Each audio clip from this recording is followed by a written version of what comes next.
Welcome to the Drowsy Historian. Tonight we step beyond the castle walls and into the bustling, chaotic heart of the medieval world, the marketplace. Forget the tidy fairy tales. This wasn't just a place of bread and... This was a living, breathing arena of noise, danger, and survival, where raw meat dripped beside sacred icons, where women bartered with sarcasm sharper than steel, where kings passed laws they couldn't enforce, and vendors broke them with a grin. Each chapter of this journey will reveal a piece of that world. The smells, the scandals, the rules no one followed, and the humanity that refused to be controlled. You'll meet blind beggars and cheating butchers, hear the footsteps of plague, and feel the whispers of rebellion hiding between cabbage carts and stolen apples. The marketplace was more than a place to shop. It was a mirror of the medieval soul. Brutal, beautiful, unfiltered. So lay back, close your eyes, and let the crowd fade in. The bells, the bargains, the bitter truths, this ... is what it was really like in a medieval marketplace. Chapter 1, Dawn and Setup. The medieval marketplace did not begin with the clang of a bell or the waving of a flag. It began in the hush before sunrise, when the streets were still wet with dew and the air smelled of damp stone and straw. Long before the first customer haggled over a sack of onions, long before the town crier lifted his voice above the murmur of gossip, the market began with backbreaking labor and silence. In the dim blue light of dawn, shadowy figures pushed wooden carts through narrow, rutted lanes, their wheels groaning under the weight of salted fish, pickled vegetables, or heaps of woolens. There were no street lamps, only the flicker of lanterns carried by early risers, lighting their way past sleeping dogs and slumped beggars in corners. For many of these vendors, the journey had begun hours earlier or even the night before. Farmers from nearby hamlets often trudged miles in darkness, their oxen plodding slowly beside them. These were not wealthy landowners, but smallholders and peasants, hoping to sell enough eggs or root vegetables to cover the tithe due to the local lord. In many towns, the lords charged tolls simply to enter the market square. A few extra copper coins to pass the gate, a fee for the stall, another for weighing goods on the town's official scales, which were more often than not rigged in favor of the guilds or taxmen. The market square itself was a theater of transformation. What looked like a common clearing or empty street the night before was now unrecognizable. Wooden stalls were assembled in the murky half-light, each claimed with ritual urgency. Merchants were territorial. Fights could break out over a favorite corner near the church wall or a sunny patch where the morning crowd lingered longer. Some brought their own makeshift awnings made of patched linen and rope. Others paid boys to help them haul crates and baskets, stacking them quickly before the crowds arrived. Every inch mattered. Visibility meant profit. And for the poorest sellers, the widows with baskets of herbs or barefoot children offering handfuls of berries, the only option was to hover on the margins, hoping to catch wandering eyes. This was no place of luxury. Beneath the hustle lay mud, dung, and decay. The smells were thick. Rotting cabbage, sour milk, wet wool, human sweat. Livestock might be tethered nearby, lowing nervously. Dogs slunk under carts in search of scraps. Chickens flapped free from cages, causing bursts of panic and laughter. And always, the flies. No matter the season, they swarmed around meat stalls and fish tables like a curse. The town might enforce rules about waste disposal, but enforcement was fickle and corrupt. Gutters overflowed with slop. Rats darted freely, unafraid of broom or boot. Yet, for all its filth and chaos, the market was a lifeline. Not only for buyers seeking goods, but for sellers chasing survival. It was the one day a week, sometimes two, when money could change hands without a middleman. A single transaction might determine whether a family ate meat that Sunday or skipped supper entirely. And unlike today's stores with set prices and barcodes, everything in the medieval market was negotiable. This made charm, wit, and boldness as important as the goods themselves. A sharp tongue could earn a higher price. A crooked grin could empty someone's coin pouch faster than a polished blade. One might imagine these markets as quaint or colorful, but the truth often ran colder. Behind every smiling spice vendor was a chain of labor soaked in suffering.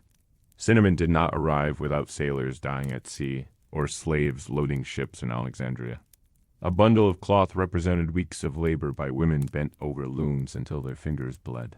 And even a humble apple might have passed through the hands of a hungry child who hadn't eaten one himself.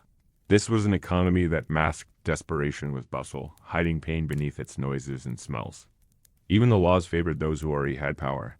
Town charters often gave preference to guild members or freemen, excluding outsiders or poor peasants from premium locations.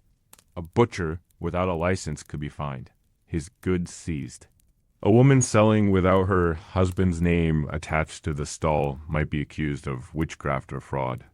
The rich did not need to sell. They collected rent from those who did. In this way, the market revealed the deeper skeleton of medieval life, a society obsessed with status, riddled with restrictions, and ruled not just by coin, but by name, gender, and inheritance. And still, people came. They came despite the filth, the unfairness, the risk. They came with hope tucked between broken fingers, with prayers muttered behind every handshake. The marketplace, for all its inequities, was also a place of connection. Here, a farmer could overhear news from another shire. Here, a girl could glimpse cloth from a city she'd only heard about in sermons. There were songs, stories, and flirtations that made the weight of survival momentarily lighter. The market was where the world harsh and unfair was negotiated not only in goods but in glances and gestures. It was where people, otherwise crushed beneath the wheel of feudal life, could for a moment stand upright and speak with their own voice. And then the bell would ring, not a grand church bell, but a market bell, often cracked, sometimes hung from a post or a wooden frame. It meant trading could officially begin. But, in truth, it had already begun long before. Deals were struck in whispers. Favors traded in secret. Scales tipped ever so slightly in the wrong direction. The formal bell was only a nod to law and order. The real market pulsed below that surface, alive with hidden truths and ancient hungers. And just as the last knots were tied and the final apples polished, the first wave of buyers arrived, their boots thudding on cobblestones, their faces a mix of weariness and calculation. And so it began again, this dance of need and price, of story and silence. But behind every transaction, every smile and barter, a darker rhythm beat beneath the surface. It was a rhythm that echoed through centuries beneath the awnings and the banners, reminding us that the medieval market was never just a place to shop. It was a place to survive and sometimes to be devoured. The moment boots hit the cobblestones, the energy shifted. Buyers spilled into the square with purses clutched and eyes narrowed, already measuring goods and judging honesty by posture, voice, or the way a merchant's fingers hovered over the scales.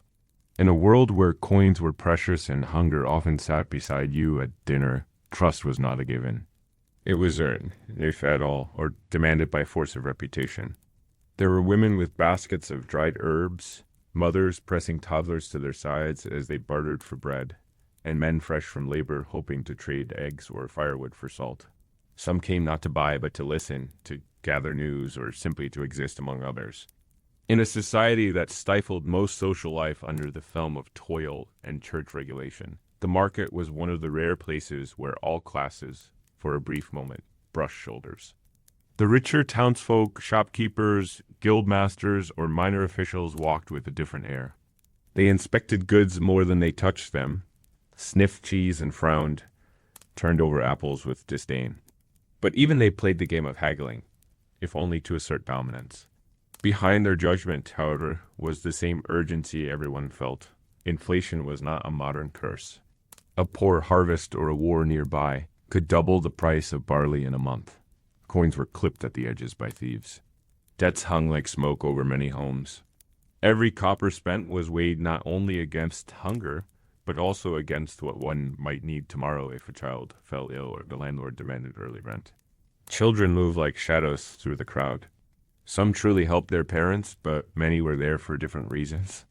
Some pickpocketed under instruction from older siblings. Others begged in strategic locations, leaning against stall posts with swollen eyes and hollow cheeks. They were rarely chased off. Most sellers had grown up with poverty themselves, and many had children of their own to feed. The unspoken rule was that as long as the begging didn't interfere with business, it could continue. But there were exceptions. A boy caught stealing bread might have his ear nailed to a post as punishment. Public shame was a tool the market wielded often and brutally. A woman accused of watering down ale could be ducked in a barrel before noon. Despite the threat of punishment, theft was common and often tolerated. Not because people were kind, but because they were tired of enforcing rules that never protected them, tired of pretending justice was blind when it was only blind to the rich. A noble's servant could knock over a peasant's cart and walk away without consequence. But if a hungry man stole a chicken, he could lose a hand. These weren't rare occurrences. They were daily truths the market absorbed like its mud-soaked up spilled milk. The noises were constant. The cry of the fishmonger, advertising fresh catch, though it often wasn't fresh at all. The thudding of a tanner's apprentice unloading heavy leather rolls. The distant bells of the church reminding everyone that even amidst trade and temptation, God was watching. But few cared in that moment. If God had cared so deeply, they reasoned, why was it always the same few who had to sell their blankets just to buy turnips? Why did priests eat well while their flocks starved in winter? These thoughts weren't spoken aloud, but they hung thick in the air between the shouts and the laughter. Laughter, yes. Because despite the cruelty and chaos, there was joy. Strange, sharp joy that pierced through like sunbeams between clouds. Lovers met here, sometimes in secret. Jokes were shared in dialects as varied as the colors of the cloths being sold. A puppet show might erupt near the edge of the square, gathering a laughing crowd before the puppeteer passed a hat around. A juggler dropped a bowl and cursed colorfully, and the crowd roared. These small moments reminded people that even if the world crushed their backs, it hadn't yet killed their spirit. Vendors developed elaborate tactics to draw in customers. A spice seller might sprinkle cinnamon into the air, knowing the sweet scent lingered and enticed. A baker might place the freshest loaves at the edge of his stall, where passers-by could smell them but not touch. Some cheated openly. Scales were weighted, baskets stacked to hide rotting produce beneath the fresh. A woman might water down her butter or mix sand into her flour to stretch the goods. It was dishonest, but it was survival, and most customers knew and bartered accordingly. Deception was part of the ritual, expected, even respected when done with flair. The honest merchant might have been praised in sermons, but he rarely went home with a full purse. There were rules, of course, written and unwritten. The town reeve or bailiff would wander through the crowd, eyes alert for breaches in conduct. But his presence was mostly symbolic. His loyalties were with the mayor, who was tied to the guilds, who were in turn tied to the richest families in the town. So, unless you insulted someone important, you were usually left alone. The real punishments were social. A merchant who shortchanged a regular might find his stall avoided for months. A seller who was too aggressive could be surrounded with rumors about his weights, about his morals, about things that had nothing to do with business at all. And then there were the unseen layers of the market. The deals made in whispers behind barrels. The bribes passed from hand to hand. The favors owed from a winter past. Markets ran not just on goods, but on memory. Who helped who during the last famine? Who gave credit when no one else would? These histories lingered like shadows, shaping who was trusted and who was not. No badge or charter could change that. In a time before banks, before credit cards, the market was not just a place of exchange. It was a ledger of human debt and gratitude. By midday, the square would be packed. Bodies pressed shoulder to shoulder. Smells multiplied. The sun baked down on the stalls, and tempers rose. Arguments broke out. Deals soured. Someone cried out as a pig escaped its pen and dashed through the crowd. A drunk slurred a song about the king's mistress and was promptly slapped by a passing soldier. A woman fainted. A boy threw up, and yet trade continued, relentless. Because beneath the surface disorder, the rhythm never stopped. It was ancient, primal. Want meeting need. Hunger meeting hope. By the time the sun began to fall behind the rooftops, the market began to unravel. Sellers lowered their awnings. Coins were counted with aching fingers. Goods unsold were packed again, some spoiled, some damaged, all now heavier than before because of the knowledge that they hadn't been wanted. And yet they would return next week, because there was no alternative. There were no pensions, no second jobs, no escape routes. The market wasn't a choice. It was life itself in all its aching, unjust, necessary glory. The last thing you would hear before the quiet returned was the creak of a cartwheel, the sigh of a tired man guiding his donkey through the alley, and the soft thud of waste being swept into the gutter. A silence would fall again, not peaceful, but exhausted. And then, like the day before, darkness would reclaim the square, until the next dawn. Chapter 2. Merchants and Merchandising. The medieval merchant was not the well-dressed figure we imagined from paintings, smiling behind a stall of colorful fabrics and gleaming coins. More often than not, he was weather-worn, calculating, and deeply entangled in a system where reputation mattered more than licenses, and survival depended on outsmarting both customers and rivals. He operated in a world without clean contracts, predictable prices, or enforceable guarantees. Instead, he traded in instinct and improvisation, forever walking the line between respectability and ruin. Whether he sold wine, leather, pottery, or spices, his most valuable product was trust easily lost, painstakingly earned, and constantly tested. Merchants came in all forms. There were locals with permanent stalls beneath timber awnings, passed down through generations, and there were itinerant travelers who arrived with carts and left by dusk, their goods tied down with hemp rope and prayers against highwaymen. Guild-affiliated merchants carried weight, protected by the brotherhoods they belonged to, while independents risked extortion, harassment, or simple exclusion. A guild could decide on a whim or complaint that your stall was invalid, your goods suspect, or your person unwelcome. Many tried to join these powerful circles, but entry often required years of unpaid apprenticeship, a hefty fee, and a sponsor willing to vouch for your character, family, and origin. If your father had been a tanner, your chances were poor. If your mother had been accused of sorcery, forget it entirely. The goods on offer varied by season, region, and supply.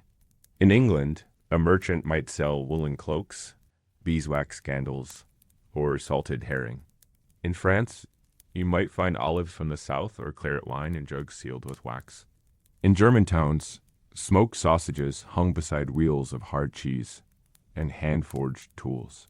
But no matter the wares, the rhythm was the same.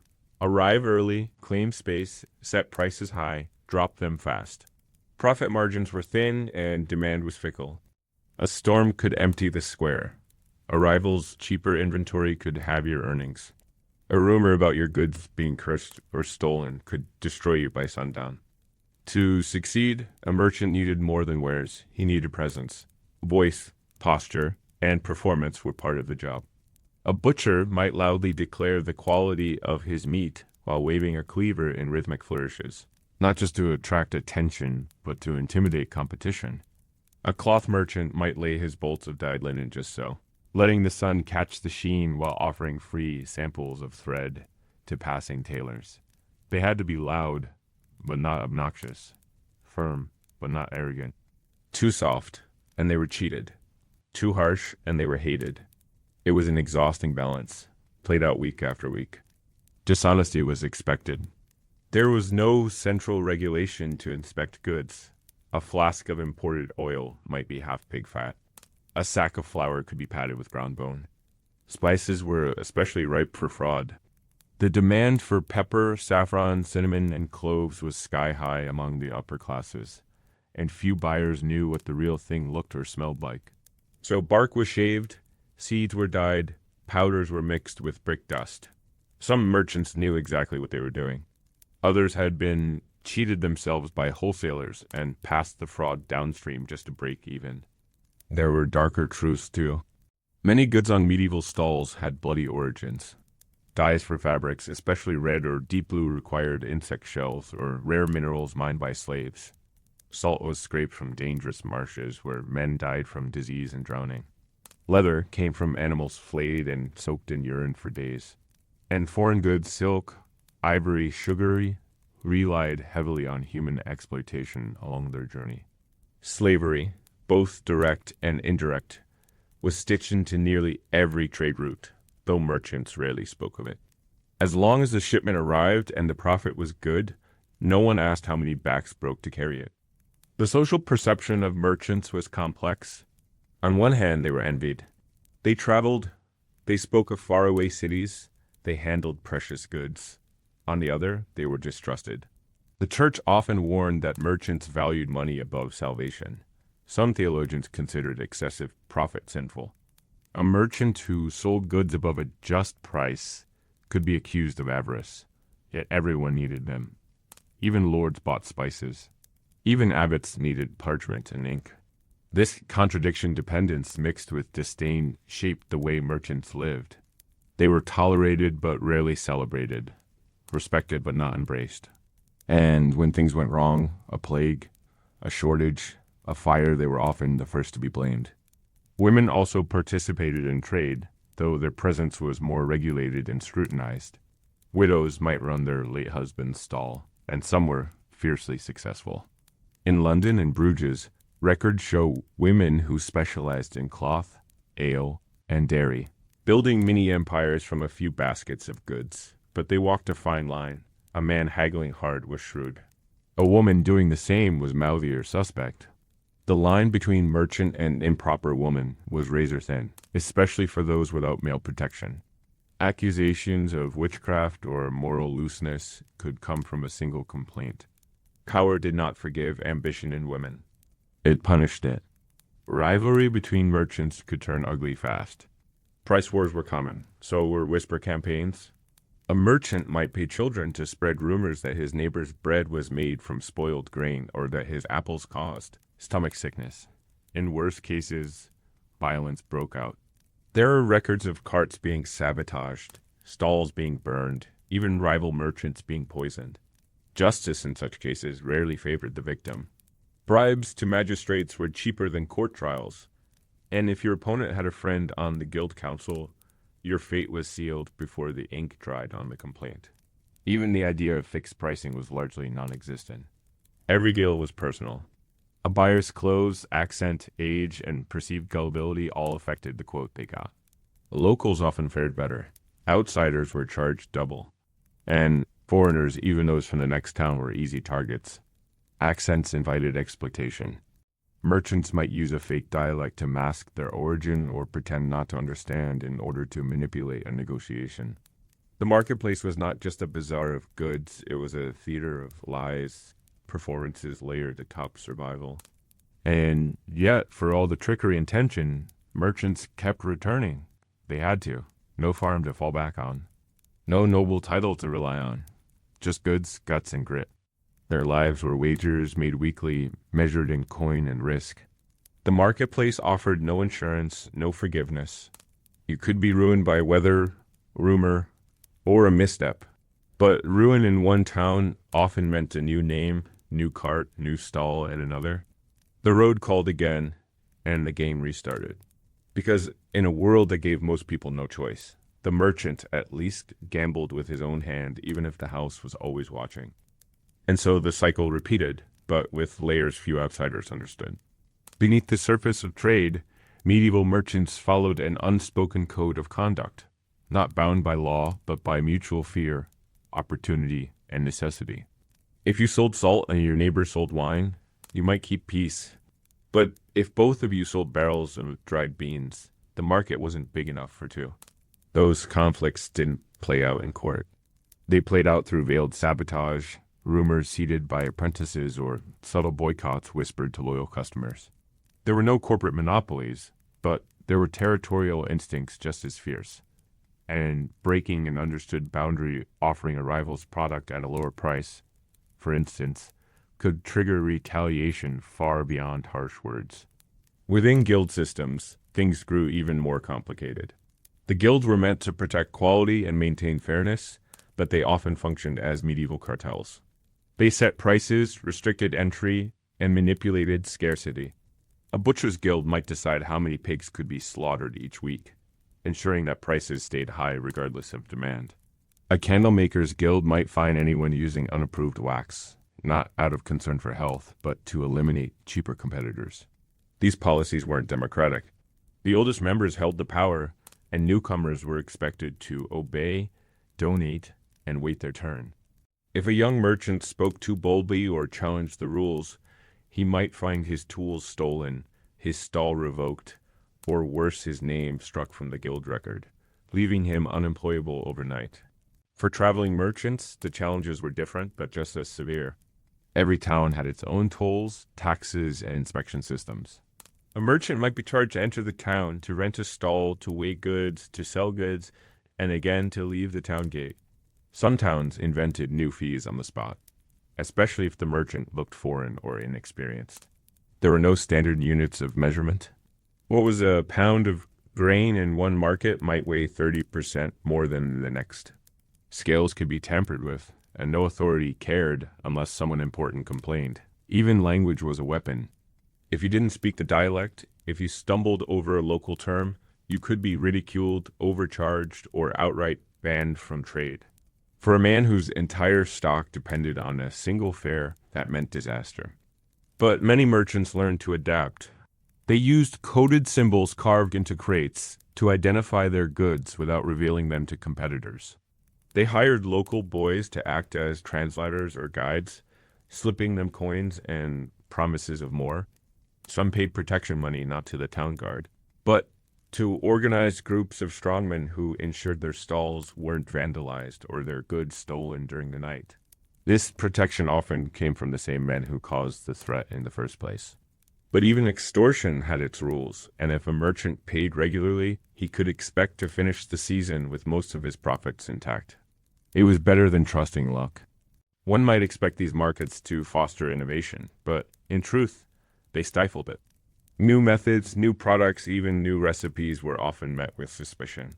A baker who tried a new flour blend could be accused of cheating tradition.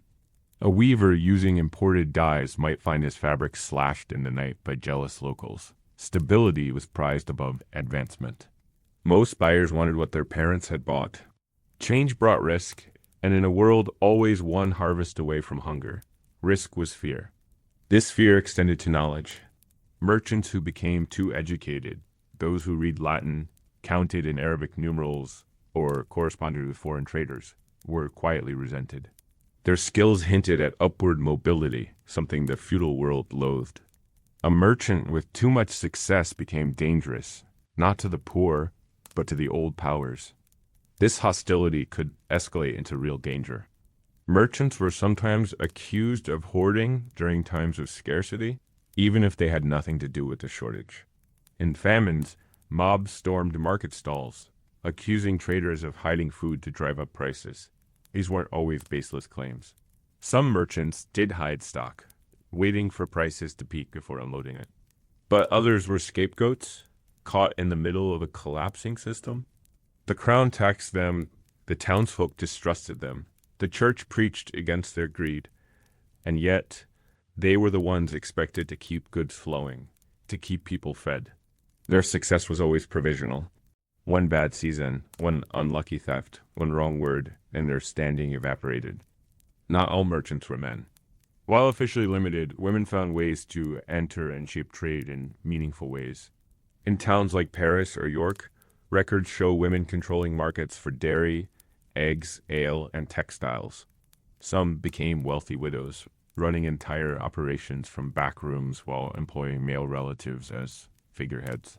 Others partnered with convents or guilds under their husband's name, building complex webs of influence.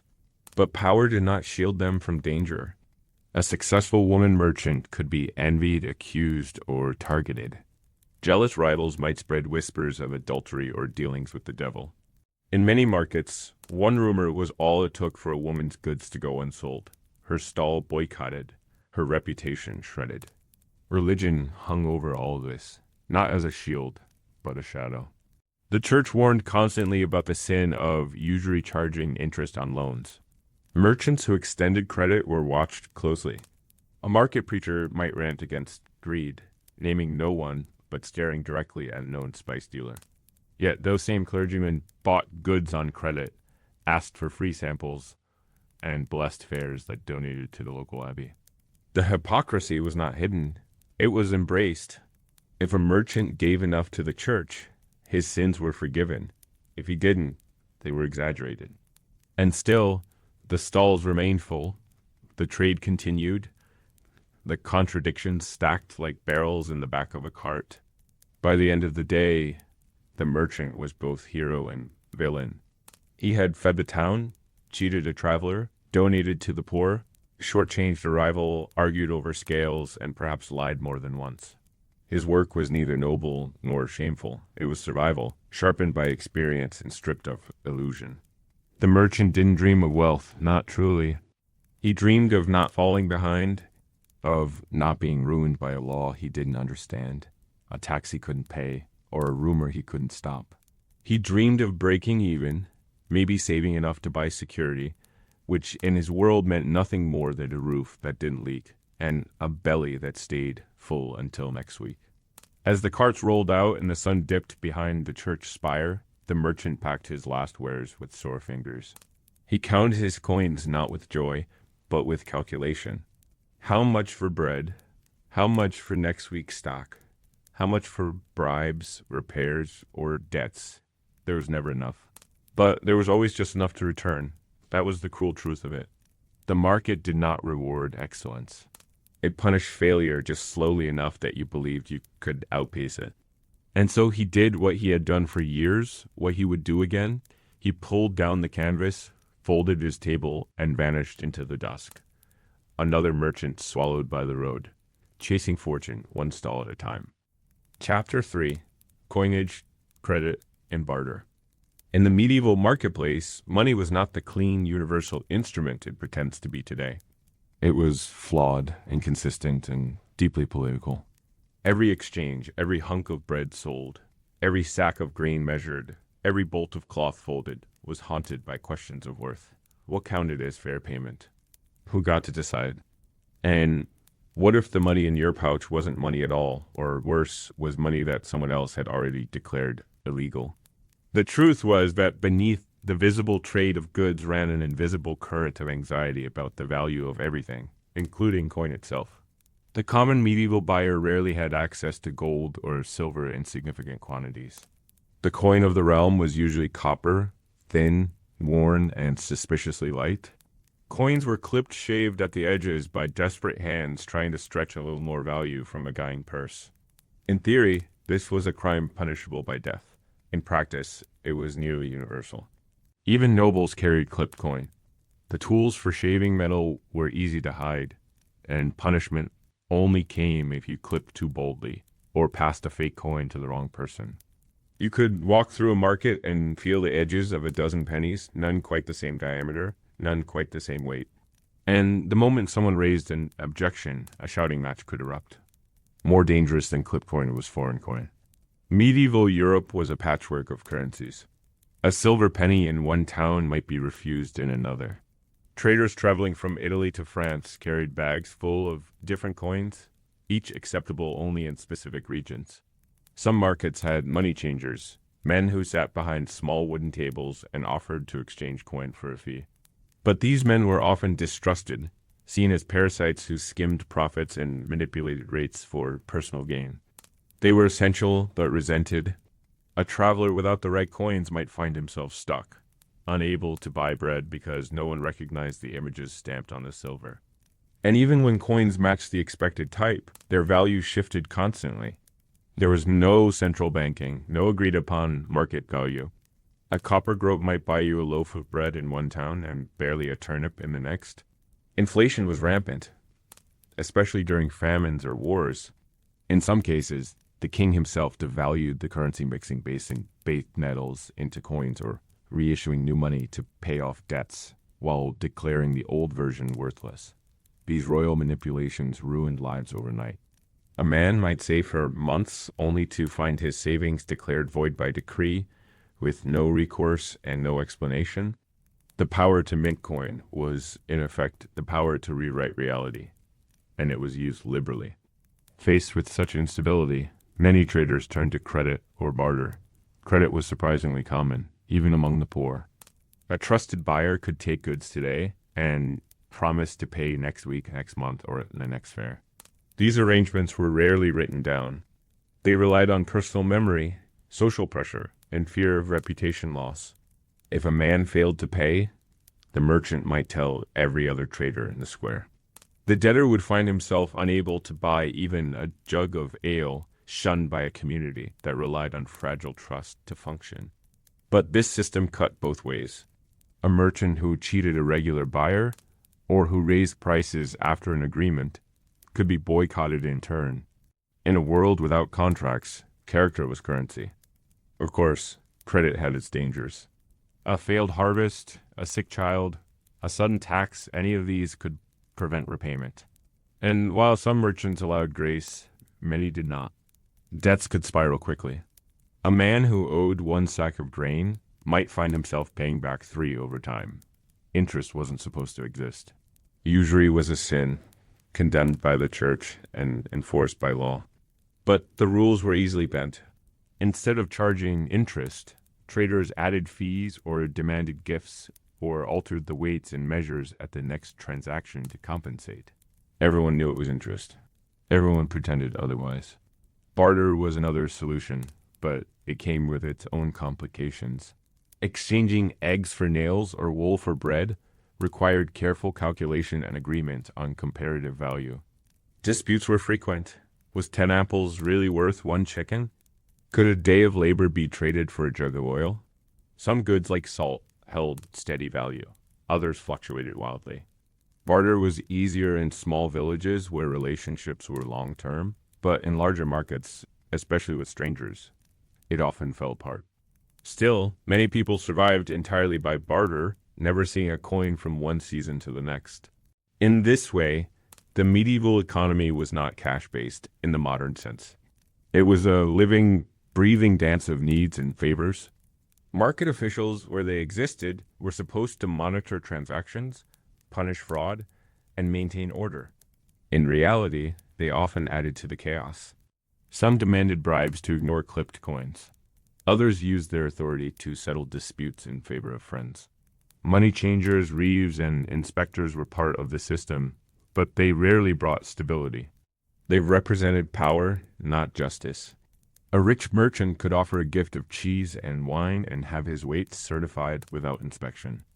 A poor trader, trying to survive, might be fined for slightly off scale, his stall shut down by men who turned blind eyes elsewhere. And the church, ever hovering over daily life, issued endless warnings about the dangers of greed and false coin. Sermons rang out from pulpits condemning those who defrauded neighbors. But the church itself often demanded payment in kind or coin and accepted tithes without checking their source. The hypocrisy was baked in. Gold donated to a cathedral, even if stolen or dishonest, became holy once placed on the altar. A sinner with wealth was welcomed. A poor man with clipped coin was cast out. The message was clear. Morality could be purchased, but only with the right currency. These contradictions bred cynicism. Markets became places not just of trade, but of quiet bitterness. People knew the system was crooked. They knew the coins in their hand were light, that the prices were arbitrary, that the preacher who condemned greed would eat better than any of them. But there were no alternatives. You either learned the game or you lost. Children were taught early how to weigh a coin in their palm, how to hold it to the light, how to listen for the ring of purity. Entire generations grew up distrusting what should have been the one common bond between buyer and seller. Coin was not a symbol of trust. It was a test. It didn't take much for a life to collapse under the weight of debt. One missed payment, one illness, one unexpected tax from the local lord, and a family could fall into a spiral that took years to escape, if they escaped at all. The forgiving image of medieval barter neatly exchanging chickens for cheese. Candles for bread was a romantic lie clung to by modern minds. In reality, barter was messy, often humiliating. When someone had nothing left to trade, they offered labor or tools or family heirlooms. If that still wasn't enough, They offered their silence, their vote in a town meeting, or in some cases, their own bodies. A poor widow might offer domestic service for months in exchange for seed grain. A young man might be loaned to a distant cousin to work off a father's debt. And no one called it slavery because they had different names for the same cruelty. Debtor's prison was a reality in some towns. In others, exile was the preferred punishment. A merchant who lent too freely and failed to recover payments might find himself on the wrong side of the authorities, especially if the debtor was connected. There was no system for bankruptcy as we know it. Failure was a stain on your name, and that stain followed your children, sometimes for generations. In some cases, unpaid debts were carved into the wood of a public post, visible for all. Reputation was everything, and once it cracked, the market swallowed you whole. And while most people imagined merchants as the one demanding payment, many were deeply in debt themselves. They owed money to wholesalers, to landlords, to their own suppliers. A cloth seller might take fabric on consignment from a dyer 2 towns away and promise to pay after the next fair. If the fair went poorly, that promise became a burden. Some merchants lived years ahead of their actual income, relying on hope and bluster to keep creditors at bay. In this sense, much of the medieval economy was built not on wealth, but on theater. Everyone pretended to have more than they did. Everyone lied. Just a little. Just enough. Hoarding was one response to this fragile system. It wasn't greed, not in the modern caricatured sense. It was fear. A family that lived through one winter without grain rarely trusted that the next year would be better. So they stored what they could: dried beans, salt, wool, sometimes coin buried in a jar beneath the floor. But even hoarding came with risk. A man discovered to be sitting on grain during a food shortage could be accused of causing the crisis. Riots began this way. A barn burned to the ground. A man dragged from his home and beaten. It wasn't justice. Rage directed at the nearest symbol of survival that wasn't shared. But if coin was unstable and barter unreliable, people found new ways to assign value. Trust itself became a form of currency. Favors were exchanged with the expectation of future repayment. A smith might fix your tools for free if your sister brought him extra eggs next market day. A midwife might waive her fee if you promised her husband help during harvest. These webs of mutual obligation held the marketplace together in ways far stronger than royal coinage ever did. Entire villages operated on a network of debts not recorded on paper, but remembered in glances and whispered agreements. This memory economy was not perfect. It excluded newcomers, punished outsiders, and relied heavily on people staying where they were. But it worked until it didn't. The arrival of strangers always disrupted this delicate system. A foreign merchant might offer lower prices or demand cash only, refusing to play by the rules of favor and memory. He might undercut the local baker, flood the market with cheaper cloth, or refuse credit to the wrong family. And if he prospered, resentment would fester. Some towns had laws that prevented foreigners from trading without special permission. Others charged them extra tolls. In extreme cases, traveling traders were robbed or beaten, not by bandits, but by townsfolk who felt their stability threatened. In these acts, we see the deeper truth of the medieval market. It was never just about goods. It was about identity, control, and belonging. Even within a single town, class shaped every interaction. The wealthy didn't barter. They paid in full in silver or gold and expected exact change. They didn't haggle in the mud or wait in line. They sent servants, left lists, and complained if service was slow. Their debts were forgiven more easily, their clipped coins more likely to be accepted without question.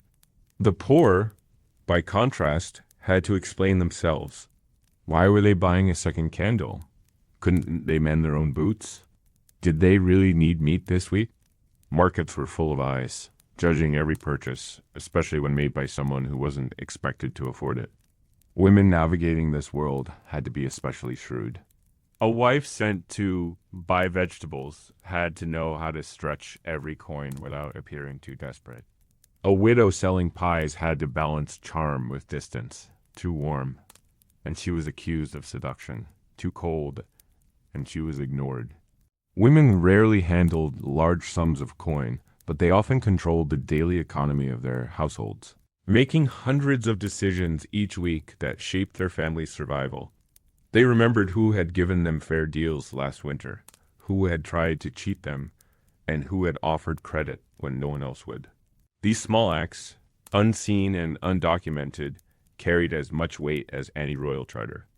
At the heart of it all was a shared pretense that the system worked, that coin had real value, that trust would be repaid, that the butcher would stay honest. Everyone knew it was fragile. Everyone knew how easily it could fall apart. But no one said so out loud, because to speak the truth was to admit the fear, and fear made people reckless. It made them hoard, accuse, betray, and so they clung to the dance coins passed hand to hand, bargains struck with half smiles, debts recorded in memory and paid with blood or kindness. The market was a fiction that worked only because everyone needed it to. By the time the stalls closed and the buyers disappeared, the games of barter and debt had left invisible bruises. Some walked home lighter, having paid off a long-standing obligation. Others carried the shame of a failed bargain or a loan they knew they couldn't repay. And yet, they all came back, week after week. Because as broken as the system was, it was the only one they had. It gave just enough to keep hope alive.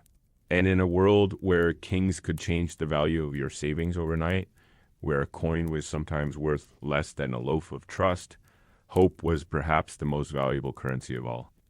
Chapter 4. Exotic Imports and Long-Distance Trade. Long before the first stall opened in a sleepy English town or a bustling German square, the journey of many goods began thousands of miles away through deserts, jungles, mountain passes, and perilous seas. Silk, spices, gems, ivory, indigo, incense. These were not merely luxuries. In medieval Europe, they were symbols of wonder and superiority, things people imagined the wealthy possessed because they had been born to deserve it. But behind every vial of perfume or bolt of shimmering cloth was a chain of suffering and endurance that most buyers never saw, and most sellers preferred not to discuss. It's easy to forget, standing in the muddy corner of a medieval market, how global the world already was. Despite the myths of isolation and backwardness, medieval Europe was never sealed off. It was plugged into a vast and often brutal web of trade stretching from Cairo to Constantinople, from Delhi to Damascus, from the ports of Venice to the pirate-infested routes of the Mediterranean. Caravans of camels in the Middle East carried nutmeg and cardamom through dust-choked trails under blazing suns. Dhows sailed from Indian coasts to Red Sea ports, their bellies heavy with black pepper, cotton, and sapanwood. Chinese silk wound its way through Central Asia, sometimes bundled with rhino horn, musk, or porcelain. And every stretch of the journey exacted a price, sometimes in coin, often in flesh. Few merchants in medieval Europe ever made these journeys themselves. The risks were too high, the politics too treacherous. They relied instead on intermediaries, Arab traders, Jewish brokers, Byzantine sea captains, and later, Venetian and Genoese agents. These middlemen bore the brunt of risk, both financial and personal. A caravan could be destroyed by a sudden raid. A ship could sink in a storm or be seized by corsairs. Bribes had to be paid to warlords, bandits, city officials, and customs clerks who barely understood what was being carried, but knew it must be valuable. One lost shipment could bankrupt a man. And yet they sailed again, walked again, traded again, because if the goods made it through, the profit was enormous. By the time a bag of cloves reached the market stall in northern France, or a bundle of silk reached a wealthy widow in Bruges, its price had increased dozens of times over. Every hand it passed through added a margin. Every risk justified a markup.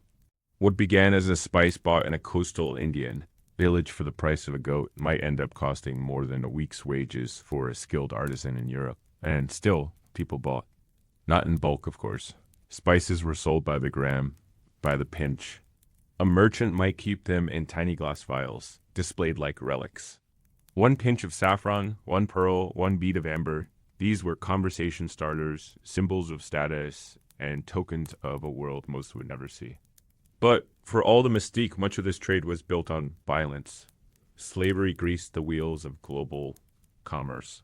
Enslaved children harvested spices on islands in the East Indies. Enslaved miners dug gems from mountain caverns in Afghanistan. Enslaved rowers powered ships across the Aegean. In Islamic empires, Christian slaves were sold. In Christian kingdoms, Muslim captives were traded in turn. And in every port, every caravan stop, someone stood with a whip or ledger, calculating value not in lives but in weight. None of this appeared in the cheerful banter of European market stalls. There, the goods were removed from their origins, their pain scrubbed away by the scent of cinnamon and the shimmer of polished silk. Merchants who dealt in foreign goods developed an air of mystery. They told half-truths about the lands from which their wares came, deserts where the sun never set. Cities of gold, creatures that breathed fire. Most of it was nonsense, but it sold. The further away a product came from, the more magical it became. A scarf from the Orient was not just warmer, it was enchanted, sacred, possibly even cursed. These stories gave merchants power. They became not just sellers of goods, but keepers of stories. In a world with few books and no internet, their exaggerated tales filled the void. People came to buy pepper, but left with visions of camels and palaces. Yet those same merchants often knew little about the lands they described. Their knowledge came from trade manuals, hearsay, and the rare letters carried between ports. Misunderstanding was common. India, Ethiopia, and Persia were often confused with one another. Chinese goods were sometimes called Saracen, while African ivory was labeled as Oriental.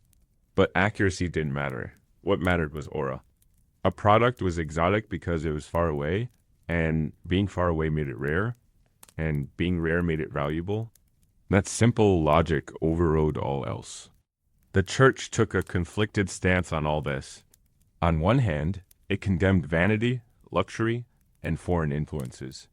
Monks preached against perfumed oils and gilded textiles.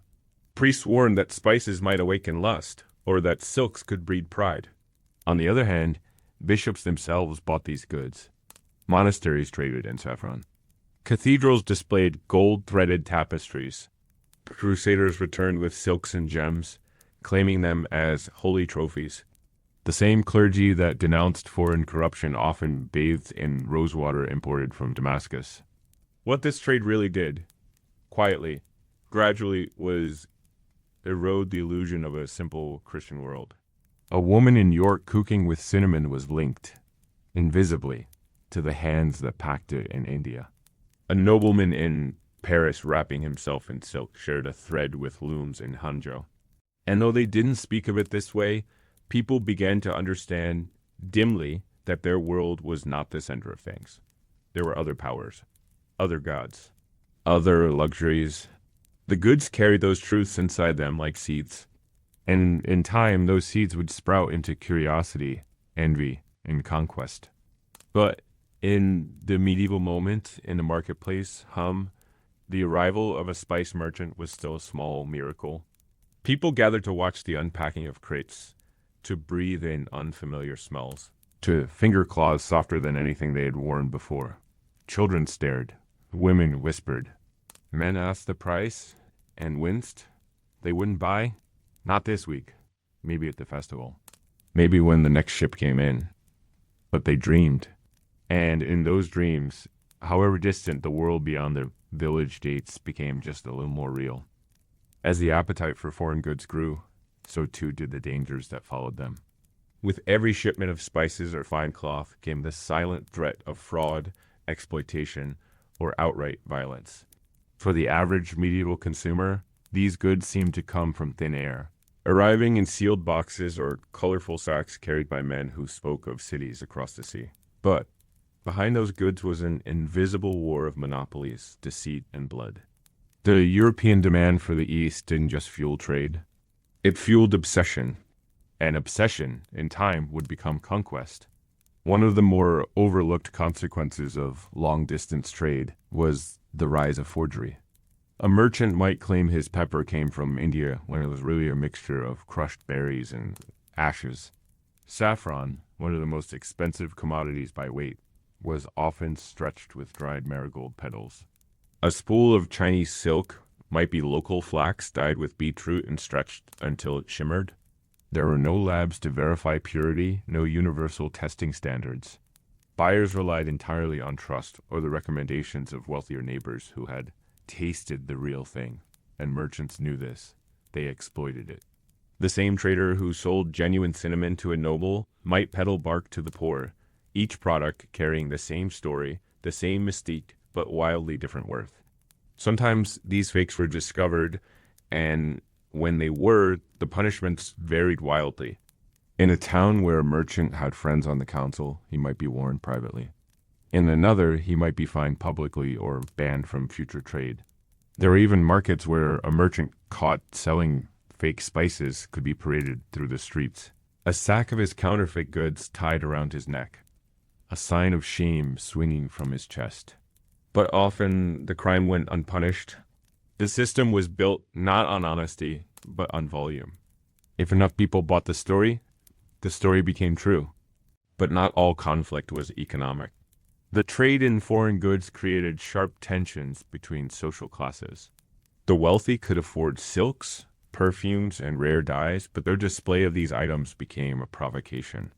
In the streets, commoners mocked lords who wore scented robes or gold-threaded sleeves, calling them vain, sinful, or effeminate. In sermons, priests warned that pride in clothing would be punished in the afterlife. But these condemnations rarely changed behavior. If anything, they made the goods more desirable. To wear silk was to say, without speaking, that you had conquered the world without leaving your home. Sumptuary laws were introduced to curb this display. Kings and councils began drafting rules declaring who could wear what velvet for nobles. Wool for peasants, no foreign cloth for priests, no gold brocade for women of low birth. These laws were meant to preserve order, to remind people of their station. But they were almost impossible to enforce. Merchants found loopholes, dyeing fabrics in ways that mimicked restricted styles or smuggling forbidden goods under more acceptable labels. And the wealthy flouted the rules with ease, confident that their money would silence any protest.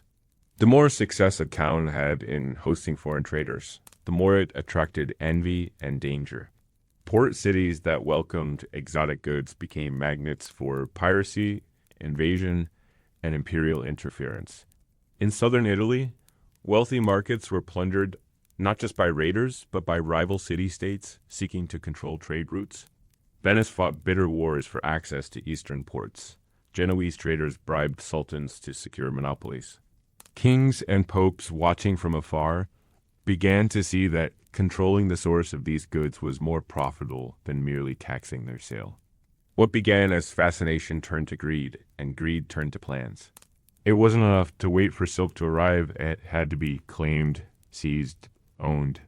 The seeds of European colonialism were planted not in grand halls or battlefields, but in these markets, in the quiet calculations of profit and risk. A merchant who made his fortune in saffron dreamed not of safer roads, but of exclusive rights. A prince who gifted pearls to a foreign dignitary wanted not peace, but passage. The marketplace taught men that the East was not just distant, it was desirable, vulnerable, and perhaps conquerable. These ideas fermented in ledgers and letters, long before they spilled into fleets and flags. Yet for ordinary people, those global ambitions meant little. What mattered was the immediate. Could they afford a pinch of spice to preserve meat for winter? Could they impress a neighbor with a dyed ribbon? Could they taste honey imported from Cyprus before it crystallized in the jar? These small indulgences added color to lives otherwise ruled by drudgery. A merchant's visit became an event. Children might follow him, fingers outstretched. Housewives gossiped about his last arrival. Bakers experimented with cardamom if they could afford it. Tailors offered to sew foreign trims for a price. These goods, however rare, reshaped local economies, tastes, and habits. But not all reactions were joyful. In some villages, the arrival of exotic goods brought anxiety. Elders muttered that spices masked spoiled meat, that perfumes covered the stench of swine, that silks led women to vanity and men to ruin. The unfamiliar bred fear, and fear bred superstition. There were rumors that spices caused madness, that gems could curse a family, that foreign fabric burned faster in fire. In deeply religious towns, goods from Islamic or pagan lands were considered suspect, even dangerous. Some priests warned that accepting foreign wares was inviting heresy through the back door. These suspicions didn't stop trade, but they stained it. Every exotic object came with a whisper. For the merchants, managing this fear was part of the job. They became storytellers, apologists, even theologians. They insisted their goods were blessed by Christian monks abroad, that their roots were guarded by divine protection, that their spices had medicinal value recognized by saints. Some went further, donating part of their profits to local churches or offering free goods during festivals to silence suspicion. They weren't just selling pepper or silk, they were selling legitimacy, cloaking their wares in layers of respectability. Still, the unease never fully vanished. Every imported object came with invisible baggage. Every market that thrived on foreign trade knew, deep down, that its comfort rested on the suffering of others. Caravans that never arrived. Sailors buried at sea. Farmers displaced to make room for spice plantations. These stories didn't reach the marketplace, but they haunted it. In the scent of cinnamon was a memory of a boy who hadn't made it home. In the glint of a ruby was a hint of blood no cloth could scrub away. As the sun set over the cobbled square and the last of the goods were tucked beneath tarps or inside guarded chests, the merchants lit their lanterns and made their tallies. They spoke of profits and plans, of routes and rivals. But deep within, many carried a different burden. They had seen the other side of the world, or at least the letters and scars of those who had. They knew how thin the line was between marvel and massacre. And though their stalls would be bright again next week, part of them understood what so few buyers ever did, that the silk thread linking two empires was also a noose waiting, tightening, ready to pull. Chapter 5, Food, Feast, and Famine. There was no single smell that defined the medieval marketplace, but if you asked anyone who walked it regularly, they'd likely speak first of the food. Not the delicious kind that conjures images of roasted meats or spice pies, but the thick, clinging scent of fish slightly past its prime. Boiled cabbage, old milk, warm blood, yeast on the edge of rot, and meat sweating beneath flies. It hit you before you saw the stalls. The mingling of life and decay in the open air. This wasn't a matter of taste, it was survival. Food was never just food in the medieval world. It was fortune, status, and more often than not, the difference between a family staying whole or starving. Markets were lifelines. On good days, they shimmered with baskets of apples, bundles of garlic, slabs of bacon salted and stacked, cheeses aging in linen wrappings, barrels of pickled herring, fresh eggs, and golden loaves still warm from the oven. It looked abundant, and sometimes it was. After a good harvest with calm weather and a healthy trade route, the town square could feel almost festive. But even then, that bounty came with shadows. A fat goose at the butcher's stall reminded the poor that they could smell but not taste. A wheel of imported cheese reminded a local dairymaid that her curds would be undercut. The abundance was selective. It gathered around those who could pay, and it shriveled quickly once the coins dried up. Season dictated everything.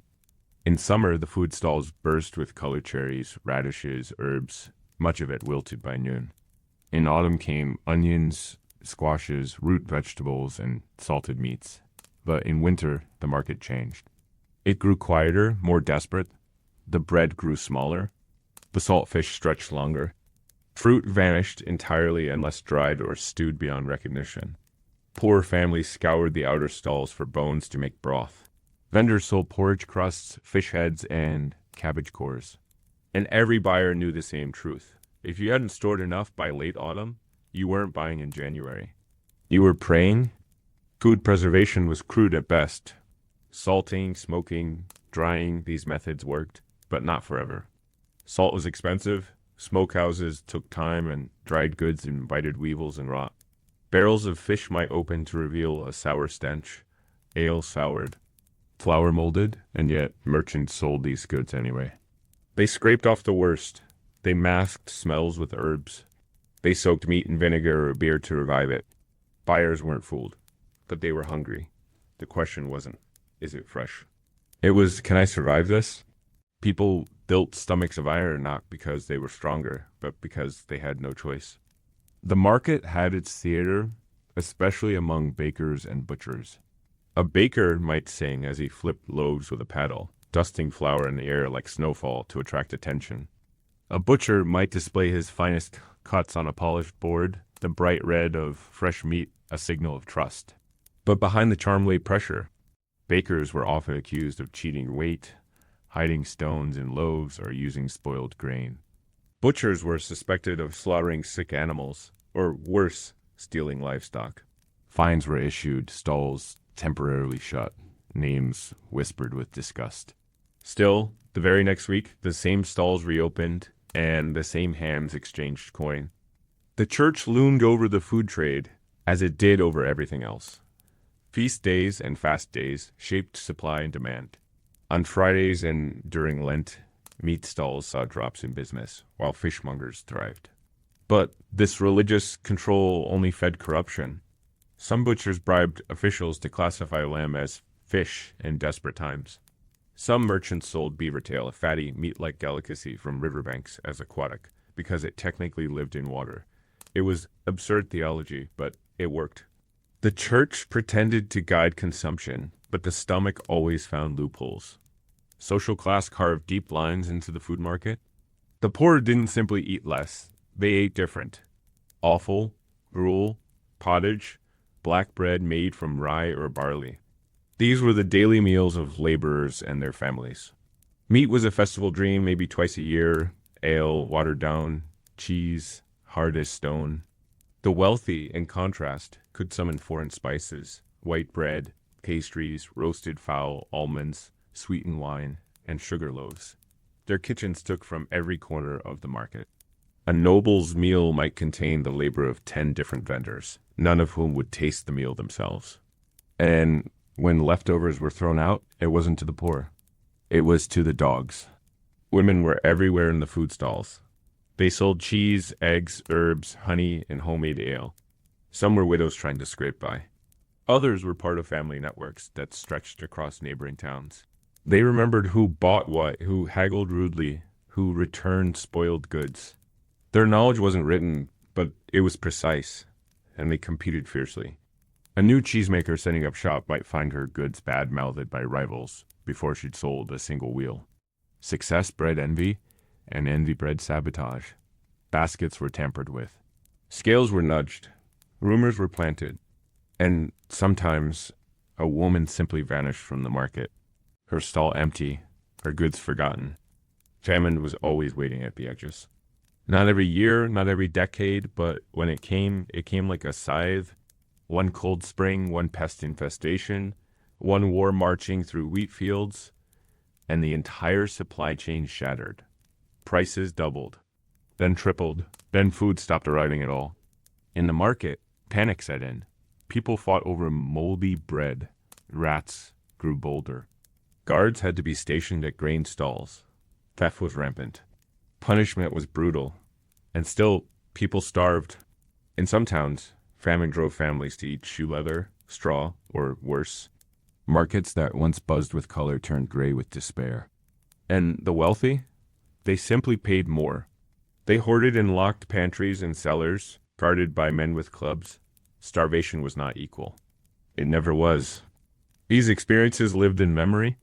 Even when food returned, even when the apples came back and the loaves were fat again, people remembered.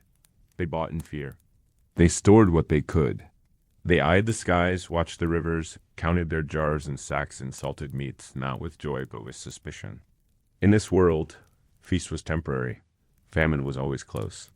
And in the market, that tension hummed beneath every transaction. A cherry was not a cherry, it was a risk. A chicken was a question. And a full basket did not mean safety. It meant you had, for this moment, outrun the hunger. As much as food meant survival, it also meant control. Those who sold it, whether noble estate owners, wealthy merchants, or the church, understood that feeding the people made them powerful. And in times of shortage, the market became a theater of manipulation. Rumors of rising prices spread faster than the carts carrying the grain. Whispers in taverns, nods in alleyways. Buy now before it's gone. Panic would ripple through a village overnight. Wires flooded the square at dawn. Bread vanished within an hour. Prices shot up not because of actual shortage, but because someone had stirred the pot deliberately. Merchants blamed bad weather, farmers blamed taxes. But often, the real cause was hoarding by those who could afford to wait while others starved. This was a world where food could be weaponized. Town councils imposed price ceilings during famine, but enforcing them proved nearly impossible. A baker accused of overcharging might claim his flour was dearer, his oven costly to maintain. A butcher might say his pigs were harder to find, his salt barrel empty. Officials pretended to investigate. They took notes, made inspections, sometimes issued token fines. But the vendors who truly gouged prices were usually the most connected guild members, property owners, or generous donors to the local abbey. They were too entrenched to touch, and so the poorest bore the brunt. They lined up for coarse bread that weighed less each week, paid triple for stale meat, or begged for vegetable peelings to boil into broth. Their hunger wasn't an accident. It was engineered by profit. Feasts were their own form of violence. While peasants counted dried beans, the local lord prepared banquets that spanned days. Roasted boar stuffed with herbs, almond-studded pastries, jellied fish molded into the shape of mythical creatures. Wine poured endlessly, even when the wells in the town below ran low. Feasts weren't just indulgent, they were statements of dominance. Guests were expected to marvel, to applaud the variety and excess. But behind the clapping were clenched jaws. Bakers forced to contribute loaves, brewers who sold at a loss out of fear, servants who scavenged leftovers to feed their own children. Food given to the noble table was rarely offered freely. It was demanded, taken, or extracted as tax in kind. A pig gifted to the manor might mean a winter without meat for a tenant's family. The church didn't shy away from this display either. Monasteries often held more grain than the town granaries. On holy days, monks hosted feasts that rivaled the nobility's 7-course meals. Spice stews, fruits soaked in honey, imported oils, fish fresh from distant coasts. Meanwhile, the very people whose ties filled those stores gnawed on crusts or skipped meals entirely. It was a quiet betrayal, cloaked in incense and ritual. The promise of spiritual nourishment came wrapped in physical denial. Suffering brings you closer to God, the friars would say, their robes stained with lamb fat and wine. But food could also stir rebellion. Across medieval Europe, food riots were not rare. A sudden spike in grain prices or news of merchants exporting bread to richer towns could ignite fury. Mobs formed. Market stalls were overturned. Bakers were dragged into the streets. In some towns, granaries were broken open and sacks carried off by men who never looked back. These weren't mindless outbursts. They were structured acts of desperation. Often, women led them, mothers and widows who had nothing left to trade but their rage. They knew that starvation didn't kill slowly. It eroded dignity first, then community, then life, and they weren't willing to wait for it. Authorities reacted predictably. Troops were summoned. Punishments handed down. But in some cases, local leaders offered temporary appeasement. Prices were capped, rationing imposed. Relief grain released from the Lord's stores, not from generosity, but to quiet the storm. Because those in power knew the truth. Hunger made people pliable, but only up to a point. Push too far, and the market would turn into a battlefield. In this volatile environment, superstitions grew. People began to believe that certain foods held power, not just in nutrition, but in luck, healing, or divine favor. Garlic hung in stalls to ward off illness. Bread marked with a cross before baking was said to keep sickness away. Poppy seeds stirred into porridge helped restless children sleep. Honey mixed with vinegar cured everything from toothache to despair. In times of famine, these beliefs intensified. People buried eggs at field corners to bless the soil. They burned last year's barley husks in ritual fires, hoping to ward off bad weather. These weren't quaint traditions. They were attempts to reclaim agency in a world that fed unpredictably and punished freely. Even the tools of eating became symbolic. Wooden bowls were common among the poor, cracked, stained, passed down through generations. A family with only one spoon took turns. Some used hands, Clay jugs held milk or ale when metal was too costly. In contrast, wealthy households flaunted pewter, brass, and even silver. They dined with cutlery engraved with family crests. Their tableware wasn't just functional, it announced their status with every bite. And when a noble hosted guests in the great hall, it wasn't just the food on display, it was the cut of the table, the color of the cloth, the gleam of the goblets. Children in the market learned early how food defined them. A boy sent to buy bread knew the difference between the baker who gave extra and the one who shorted the loaf. Girls fetched eggs with silent calculations. Could they barter for two more if they smiled? If they mentioned their sick mother? If they hinted at next week's payment? These small negotiations taught them how power worked long before they understood politics or law. Food shaped their sense of worth, a place, of future. A child who ate meat on Sundays believed in possibility. One who ate broth every day knew not to hope too high. But amidst all this pain and struggle, there were moments of strange beauty. A neighbor sharing stew with a widow too proud to ask. A baker slipping a burnt loaf to a hungry boy after the stall closed.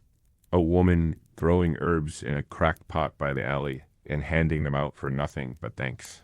These gestures did not erase the cruelty of the system, but they stitched small threads of kindness through it.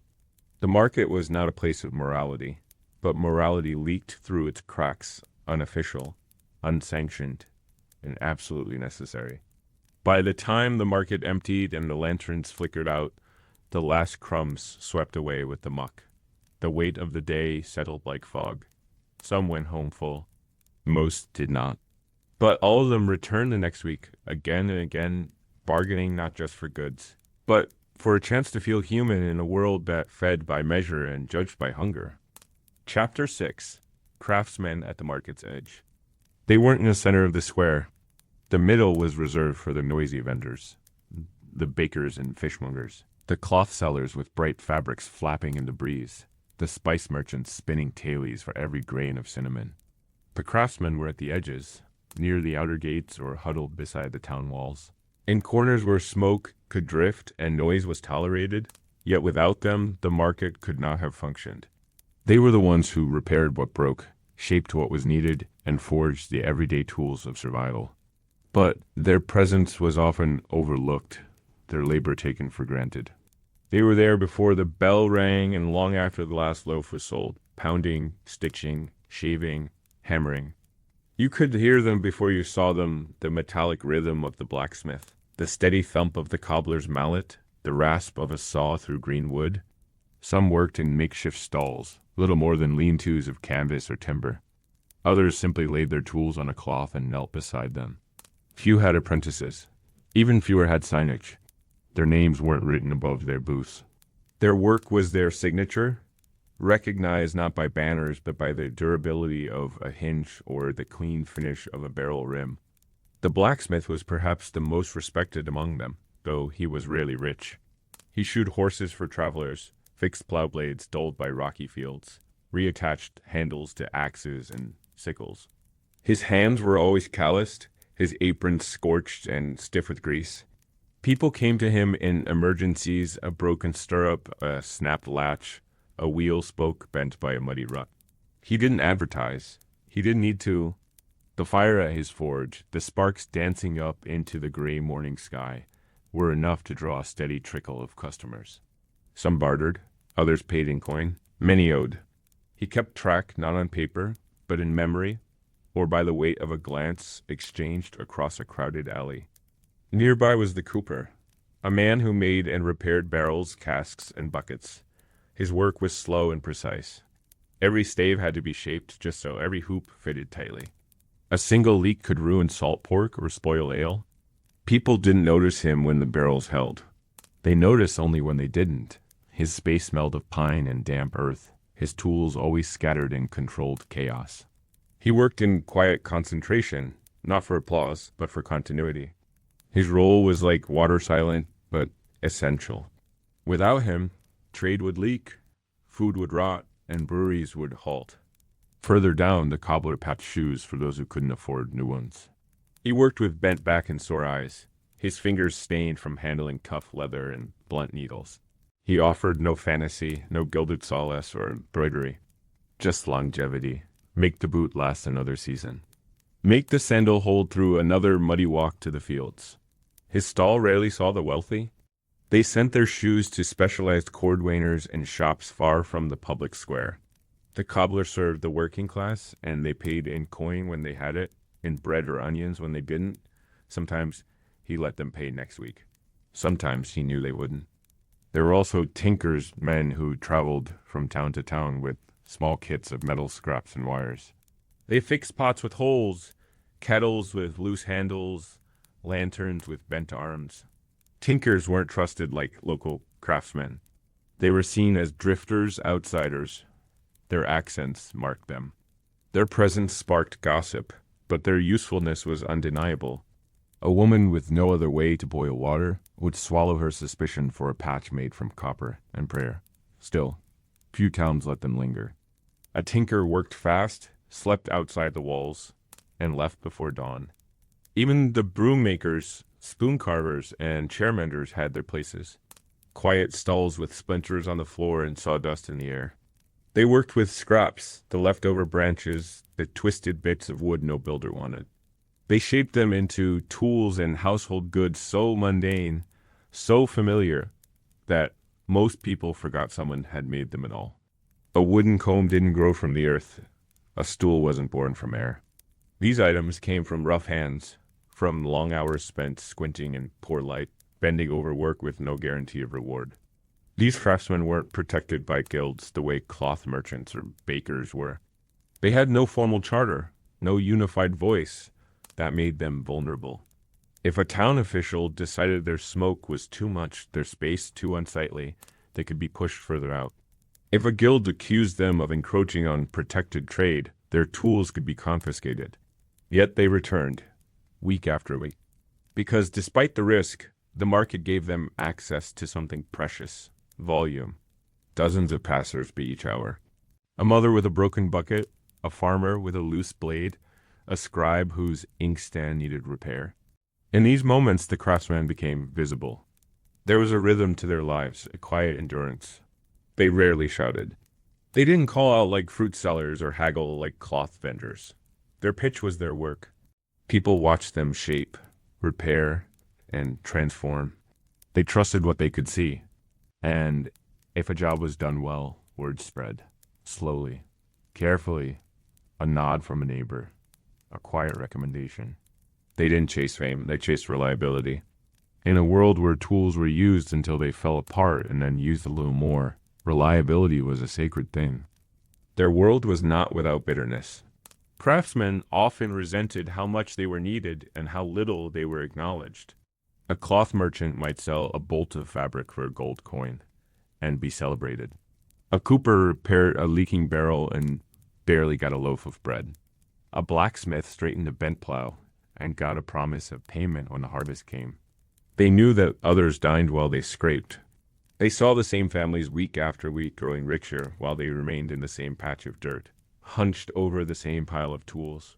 Yet they returned, not because they were content, but because the market was one of the few places where their skills could be traded for food, for warmth, for life. By midday, their stalls were often the last to be visited. People spent what they had on bread and meat first. Only when the belly was full did they turn to mending and fixing. And when the market began to thin, when the shouts faded and the food was gone, that's when the craftsmen worked hardest. Catching the late customers, finishing the patch on a kettle, wrapping up the blade for the boy who'd been waiting all day. They packed their tools last. They didn't have crates or ruins.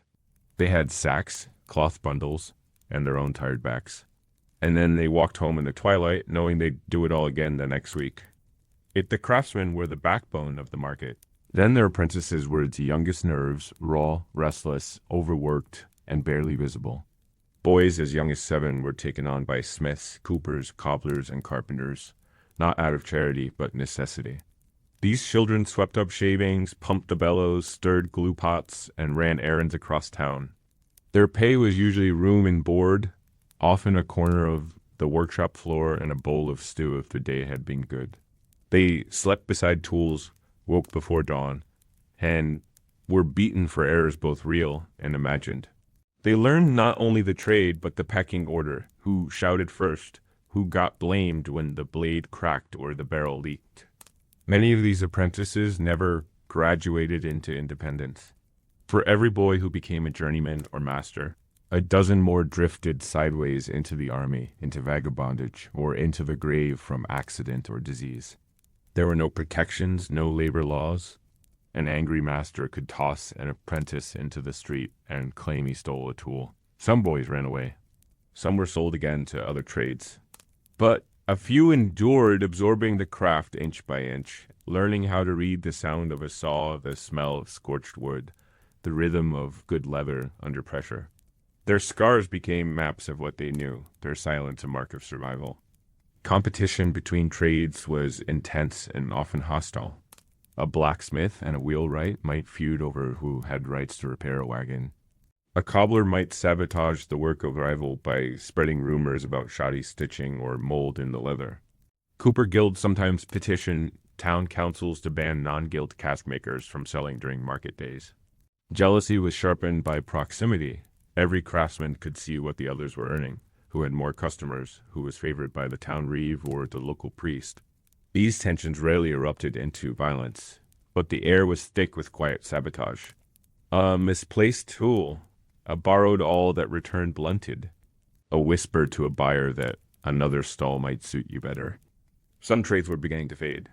The makers of spinning whorls, once in demand by every weaver's household, saw fewer customers as imported textiles replaced home production. Arrowsmiths, once respected artisans during wartime, found themselves idle in times of peace.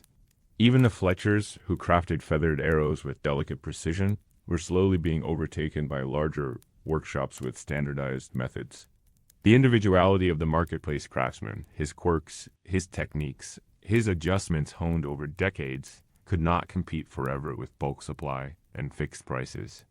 The earliest signs of industrial consolidation had already begun, even if no one had the words for it yet.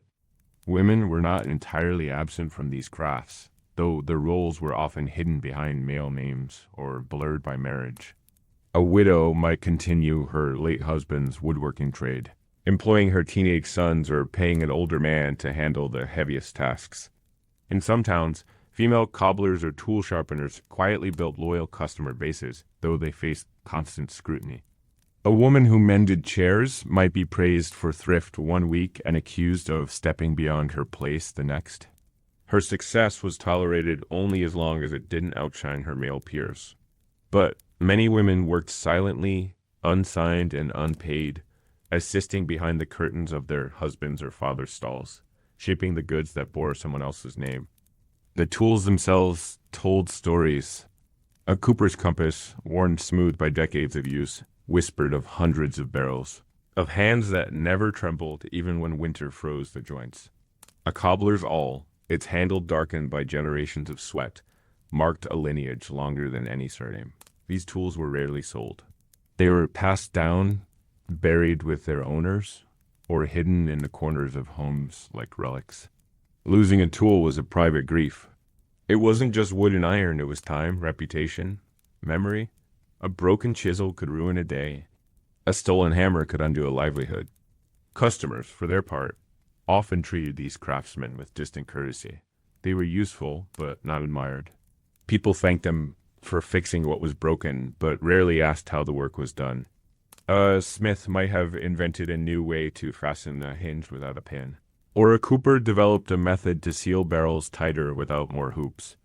But these small innovations were unsung. There was no glory in maintenance, no song for the man who sharpened blades others used for hunting, war, or execution.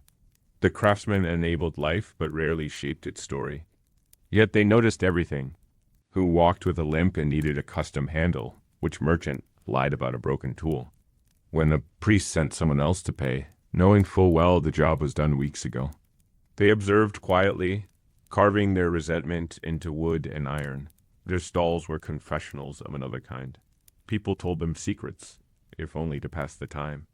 A butcher spoke of his failing marriage while waiting for a cleaver to be ground. A washerwoman shared news of a stillbirth as her bucket handle was replaced. The craftsman nodded, said little. and filed these fragments away like shavings under his bench. Some of them dreamed of more, not riches but recognition, a better space in the market, a stall closer to the center, a chance to raise prices just once without complaint.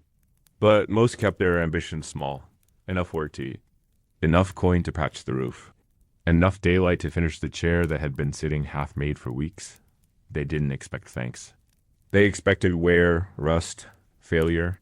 And when they returned home after the market, tools wrapped in ragged cloth, stomachs half full, they carried with them not pride, but the dull ache of having held the world together for one more week.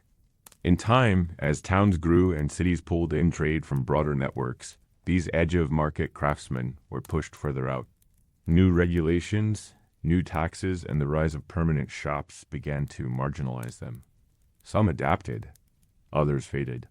But while they lasted, they were indispensable. Not for the glamour of their craft, but for its quiet necessity. The market may have revolved around coin and spectacle, but its weight rested in the calloused hands of those who knew how to make a blade bite, a barrel hold, a soul endure.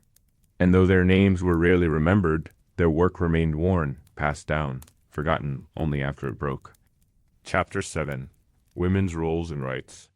In the medieval marketplace, women were everywhere visible, vital, and yet constantly walking a narrow line between necessity and suspicion. They were not rare figures, nor silent observers. They sold cheese and ale, herbs and embroidery, bread and boiled sweets. They fetched, carried, traded, and negotiated. Yet, no matter how essential their presence, they were treated as temporary guests in a male-dominated economy.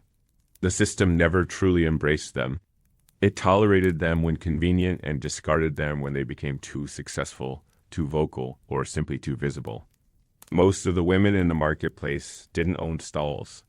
They sold from baskets, blankets, or small wooden crates. Some stood by the gates where rent collectors didn't reach. Others clustered near churches, where they could trade under the pretense of piety. A widow might sell eggs from her backyard hens. A brewer's wife might hawk jugs of weak ale made from leftover grain. These women often had no formal status. They were not guild members. They had no apprentices, no charters, no shield painted above their stalls. What they had were instincts, relationships, and relentless stamina. A married woman's legal identity was, in many regions, folded into her husband's. That meant her income, debts, and contracts were technically his, but markets didn't run on legal theory. In practice, many women managed household economies entirely. A husband might be a carpenter, but it was his wife who sold the scraps of wood, bartered for salt, tracked the debts owed by neighbors, and handled the bribes needed to keep the stall near the well. These tasks were seen as extensions of housework, but they were commerce all the same. Women were economic agents cloaked in domestic language. Widows occupied a strange middle ground. Once their husbands died, many inherited the tools, the stalls, and the customer base. Some even joined guilds as exceptions, widow members allowed to operate under their late husband's name. In cities like London and Ghent, widows ran cloth shops, butcher stalls, even full breweries. They were respected, but always with caveats. Their power was temporary, conditional on their behavior and chastity. A widow who remarried lost her rights unless the new husband permitted her to continue trading. A widow who refused to remarry was praised for her dignity but eyed with suspicion. Independence in a woman was never entirely safe. The accusations came easily. A woman who haggled too hard was called greedy. One who laughed too loudly near a group of men was called improper. One who succeeded too quickly was rumored to be cheating, or worse, enchanting customers with charms. The line between market woman and witch was perilously thin. Selling herbs could lead to accusations of poison. Selling charms could be tolerated during festivals and condemned as sorcery during famine. Some women disappeared from the stalls after a single complaint whispered in the right ear. No trial, no proof, just silence where they once stood. The church offered women little protection. On paper, it praised modesty, charity, and honest work. But its sermons often painted women as morally weak, easily tempted, and in need of male guidance. A woman who worked hard to feed her children was praised for her virtue until her skirts grew finer or her purse grew heavy. Then she was warned against pride. Religious festivals often banned women from trading near churches. Some markets even restricted which days women could sell, arguing that their presence distracted men from godliness. And yet, when harvests failed or men went to war, these same authorities leaned heavily on female vendors to keep towns fed and order preserved. Not all women in the market were poor. Some belonged to merchant families and played a role in wider trade networks. A cloth dealer's daughter might learn bookkeeping. A spice trader's wife might manage correspondence with partners in foreign ports. These women moved quietly but decisively. They wrote letters, signed contracts, and invested profits in property or ships. But they almost always did so behind male names. To be taken seriously, they had to remain invisible. Power, for them, was real but veiled. When a woman's name appeared on a contract, it was either as a widow or as a placeholder for a larger male-controlled interest. Even women's goods were treated differently. The same cloth sold by a man fetched a higher price than when sold by a woman. The same jug of ale, praised in the hands of a brewer, was questioned when poured by his wife. Women were expected to offer charm, not expertise. When they displayed too much knowledge about wool weights, fermentation, they unsettled buyers and angered rivals. This tension created a performance. Many successful market women adopted roles that softened their image. The kind mother, the humble widow, the cheerful gossip. Behind these roles was calculation. The market rewarded those who played their part convincingly. But beneath the performance was struggle. Women bore the weight of double. They ran stalls while minding children. They sold eggs while worrying about firewood. They endured gropes, jeers, and insults from drunk customers and lewd officials. They walked home after dark carrying the day's earnings hidden in their skirts, hoping not to be followed. If they were attacked or robbed, blame often fell on them. She shouldn't have been alone. She shouldn't have talked back. Even success could be dangerous. A woman who made too much money might find her taxes raised, her stall moved, her goods seized on a technicality. The system never said no outright. It simply made survival harder the more independent she became. Still, they persisted, not just out of need, but out of skill. Women knew how to read buyers, the tilt of a head, the twitch before a bargain. They remembered debts. They tracked favors. They traded not just in goods, but in information. A baker's wife might know which merchant was leaving town, which reeve was sick, which marriage was failing. This knowledge gave them quiet leverage. Some wielded it well, others wasted it, but all understood its value. The market was not a level field. It was tilted, often sharply, against them. But women learned to navigate its slope, slipping between roles, dodging censure, carving space where none was given. They were not guests. They were the unrecognized core. And though history remembers their names less often than their husbands, their labor made the market breathe. For many women in the medieval marketplace, survival hinged not just on their ability to trade, but on their skill at navigating a shifting maze of social expectations. They didn't rely solely on strength or price. They relied on memory, favors, and community webs spun over years. Every market woman had her own strategy. Some aligned themselves with local clergy, keeping their heads bowed and offering small tithes from their weekly earnings.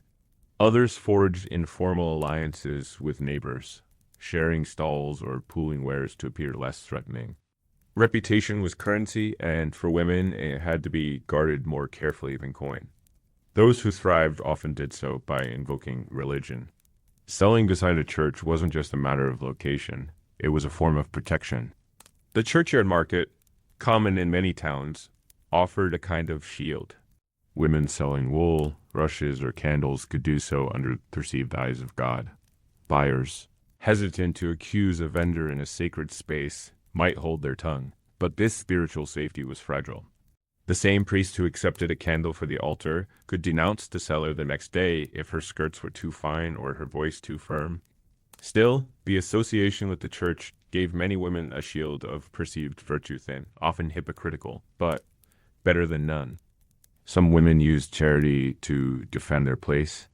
They gave food scraps to the poor, offered a coin to a beggar loudly enough to be noticed, or distributed stale bread to hungry children. These acts weren't always born from pity. They were public signals. I belong here. I give back. I am not selfish. In a world where any perceived selfishness in a woman was twisted into sin, generosity became armor. It didn't always work. But sometimes, when a rival accused a woman of cheating or seduction, it was these small public acts that saved her from censure. The market had no court, but it had memory, and memory often stood in for justice. Even within the marketplace, women formed networks that defied official records. A dyer's wife might help a cheesemaker secure a better position near the well. An herb seller might warn her friend that the constable would be checking scales that morning. These exchanges weren't documented. They existed in glances, nods, a quick exchange of dried thyme or a handful of berries. They were soft resistance, women helping each other in a system that gave them little reason to trust anyone. When one of them disappeared, the others took note. They noticed who took her place, who asked too many questions, who avoided looking their way. Sometimes those disappearances were final. Women accused of wrongdoing, true or false, could lose their place overnight. The market didn't need a formal sentence. All it took was a whisper from a powerful guild member or a glance from the town reeve. A complaint of overcharging, of stealing, of lewd behavior. No proof required. A man could fight back, hire a scribe, appeal to a guild. A woman could only pack up and vanish, hoping another town might let her trade under a new name. In the worst cases, she never reached that second town.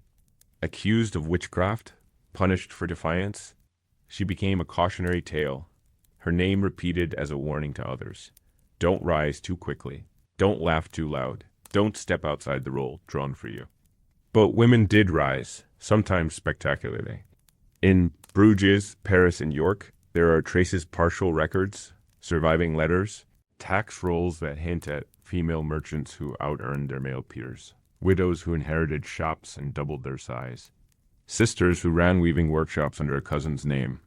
Some even traded across borders, hiring male agents to mask their authority. These women did not advertise their success. They knew better. They kept their names quiet, their heads low. When praised, they deflected credit to God, to their dead husbands, to good fortune. It wasn't humility. It was defense. They had learned that in the marketplace, a woman's power was safest when hidden in plain sight. But not all women wished to hide. Some pushed back. There were those who took officials to court, demanding payment for goods delivered or accusing men of breaking agreements. In some towns, they won. In others, they were laughed out of the hall. These cases rarely changed the system, but they cracked it, showed others that resistance was possible. And in the crowd, other women watched and remembered. Not all of them agreed with the fighters. Some whispered that boldness brought shame, but others nodded quietly, took note, waited.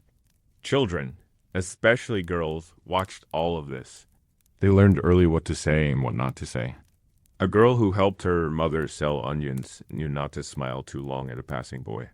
A girl apprenticed to a dyer's wife understood that the price she quoted could be challenged by tone alone.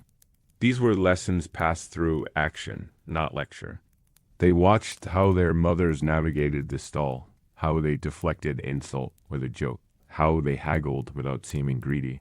This inheritance was not written in wills. It was lived. A kind of education the church did not approve and the guilds did not recognize, but no less real. The irony was sharp. The marketplace was the most equalizing space many medieval women would ever enter. Inside homes, they were bound by husbands or fathers. Inside churches, they were instructed to obey. In court, they were questioned. But in the market, they could speak, trade, argue, and sometimes even win. The rules were no less harsh, but at least they were visible. A woman might lose everything in a single morning, but she also might go home with enough coin to buy meat for a week, to mend the roof, to send a son to apprentice. The stakes were high and the danger constant, but so was the possibility of momentary triumph. That fragile power was why so many returned. Week after week, carrying baskets heavier than they looked, counting coin with fingers cracked from work. They had little to spare and even less protection, but they came. Because the market, for all its risks, offered one thing that few other places did: the chance to stand in the open, to speak on their own behalf, and to claim, if only for a moment, the right to be heard. Chapter 8: Entertainment and Social Life. The medieval market was not merely a place of buying and selling.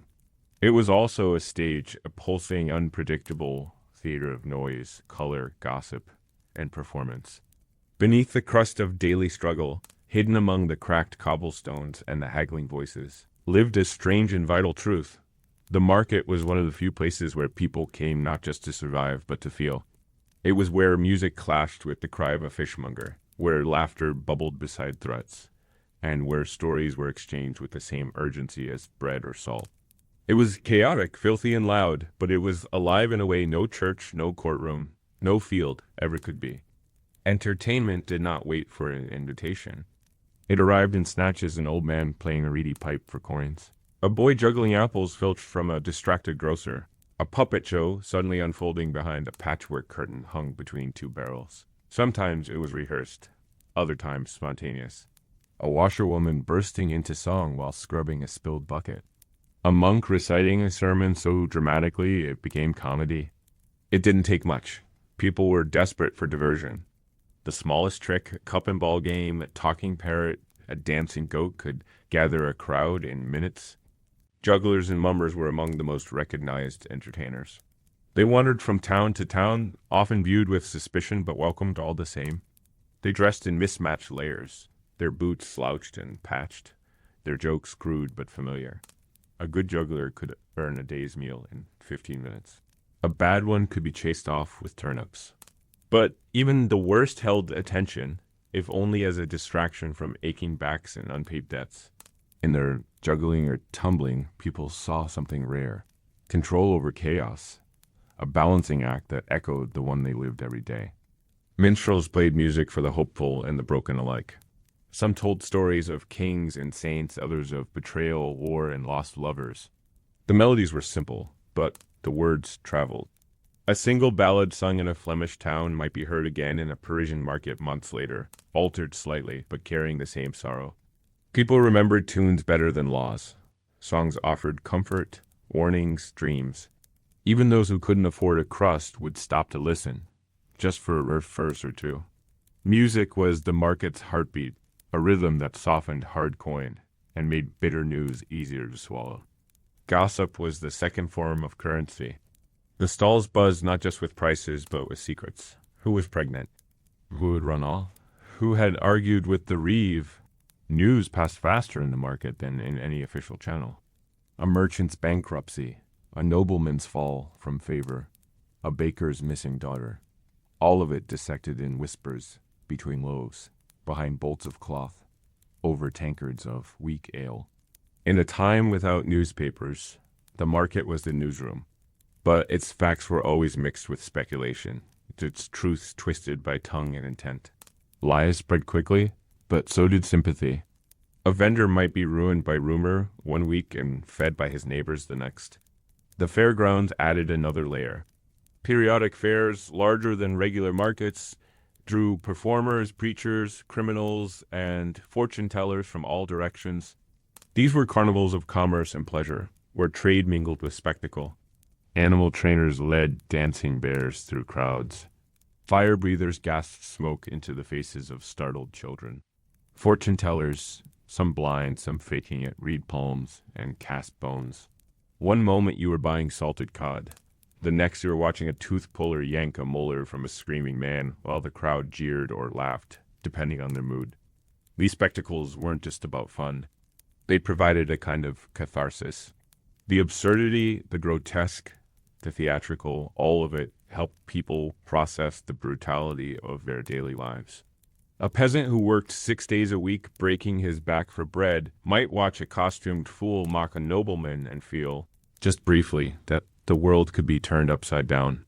That for one moment the mighty could be laughed at and the lowly could be the audience. That illusion, however short-lived, was nourishment of a different kind. And yet not everyone was free to enjoy this social life equally. The poor might gather near a juggler, but they couldn't afford the coins he hoped to collect. Women might laugh at a puppet's crude joke, only to be scolded by passing clergy for looseness. Foreigners, especially those with dark skin or unfamiliar accents, drew curiosity and sometimes hostility. Even among the noise and festivity, divisions remained. The entertainment was public, but its reception was filtered through status, gender, and race. A nobleman might pay a troubadour to perform privately, while the same musician in the market square was shooed away by a guildmaster for drawing a disruptive crowd.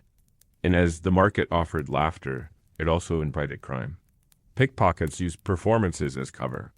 Con artists pretended to be holy men or miracle workers. A man with a healing salve might sell out his stock before anyone noticed that it was nothing but pig fat and herbs. A fire eater might leave town just before someone discovered a missing purse. In this way, entertainment blurred with exploitation. People were hungry for wonder. And wherever there's hunger, someone finds a way to feed it and profit from it. Still, most accepted this dance. The market was not meant to be pure.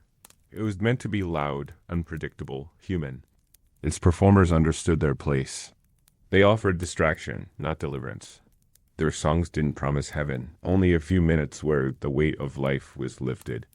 They gave the people stories, rhythm, laughter, and in a time where every coin and every meal came hard, that was worth more than most sermons. As the sun fell, the entertainers packed up their props, masks folded. Drums tied, animals leashed, and drifted into the alleys or toward the edge of town. Some would stay the night in barns or under bridges. Others walked until they reached the next village. They left behind no monuments, no records, just echoes of a song, a remembered joke, a child mimicking their antics as they skipped home. They were part of the market, but never rooted in it. They passed through like wind through canvas. And yet, without them, the market would have been nothing but coin and toil. As much as the medieval market pulsed with trade and toil, it was also where the boundaries of behavior softened, blurred, and sometimes dissolved altogether. In the heart of the village or the square of a growing town, beneath the awnings and beside the merchant carts, people found room to laugh, mourn, whisper, and flirt in ways their homes or churches would never allow. The market was one of the few public spaces where expression could breathe. It wasn't free, but it was freer than most, and that made it dangerous, intoxicating, and essential. Seasonal festivals amplified this social life tenfold. These were not regular market days, but sanctioned disruptions feasts, saints' days, solstices, harvest celebrations, when towns opened their gates wider, suspended certain rules, and allowed the mask of feudal control to slip. For a few days each year, a peasant could mock a priest, a woman could outdrink a man, a fool could be crowned king of misrule. The marketplace transformed into a theater of inversion, and though the authorities knew this performance was temporary, they tolerated it. Because, in truth, a short release of tension helped prevent real rebellion. Let the people sing, let them dress up as nobles or demons. Let them dance until they collapsed. Better this chaos, fleeting and manageable, than the kind that shattered walls. During these fairs and feast days, drinking was nearly constant. Ale flowed like water, sometimes safer than the actual water, and vendors added jugs of mead or weak wine to their stalls. Inns extended benches outside, and travelers arriving for the festivities added to the noise and sweat. The air smelled of smoke and cider, roasted onions and spilt ale. Brawls broke out and ended in laughter or blood. Local boys tried to impress girls by catching eels barehanded or racing blindfolded through the crowd. Someone always played a flute out of tune. Someone always sang too loud. But underneath the mess was a rhythm older than the town itself, the need for shared joy. These moments became vital stages for courtship. In a world of arranged marriages and church-controlled unions, the market offered rare opportunities for personal choice. A butcher's daughter might catch the eye of a baker's apprentice while they both stood watching a puppet play. A widow selling herbs might exchange glances with a tinker she'd seen 2 fairs in a row. Words were not always necessary. Sometimes it was a gesture, an extra handful of berries, a shared cup, a small favor offered in silence. These gestures built over time. The market gave them repetition, familiarity, and plausible deniability. I was only buying wool, one might say.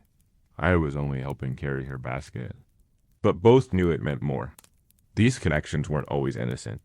The market also offered cover for trysts, rendezvous, and more transactional encounters.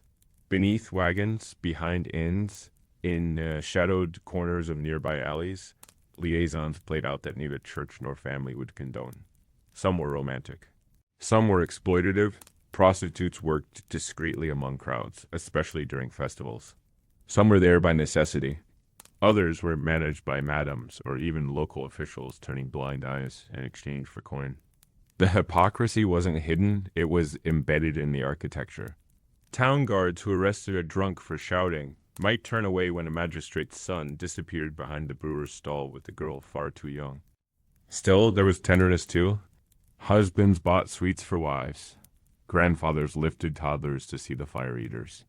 Old women gossiped from bench to bench, trading aches and blessings. These were not grand acts, but they stitched the fabric of community tighter than any decree. The market was not just a site of exchange, it was a social hearth.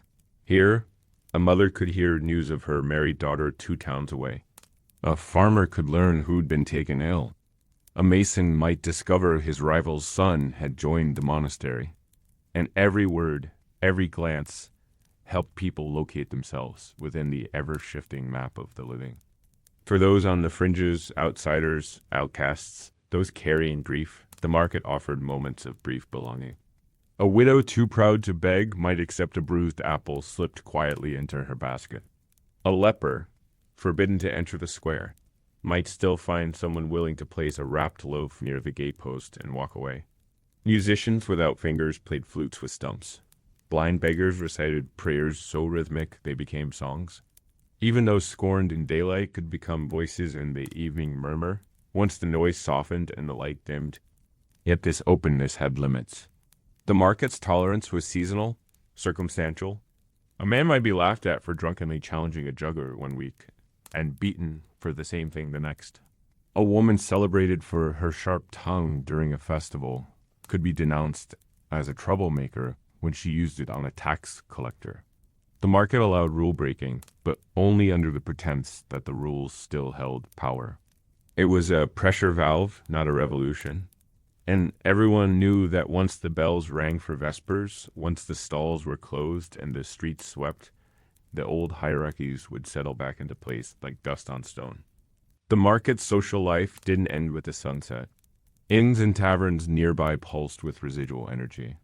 Deals continued over drinks, friendships formed by firelight, songs carried into night.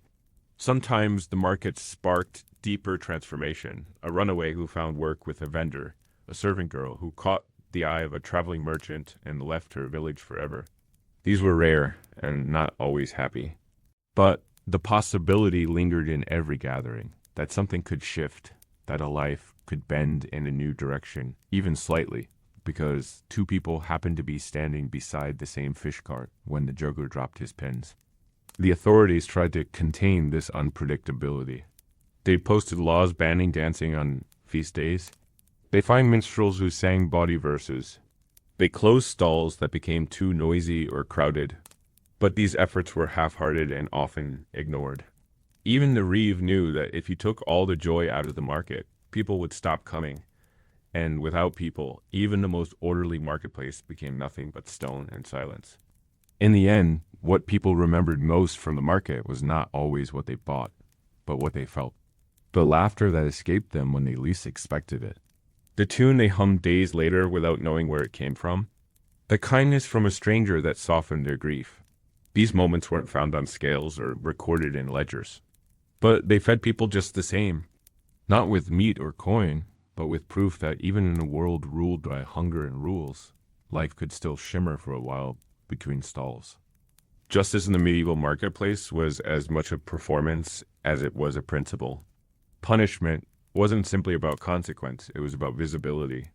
To maintain the illusion of order, town councils and market officials needed the crowd to see that misdeeds were met with force.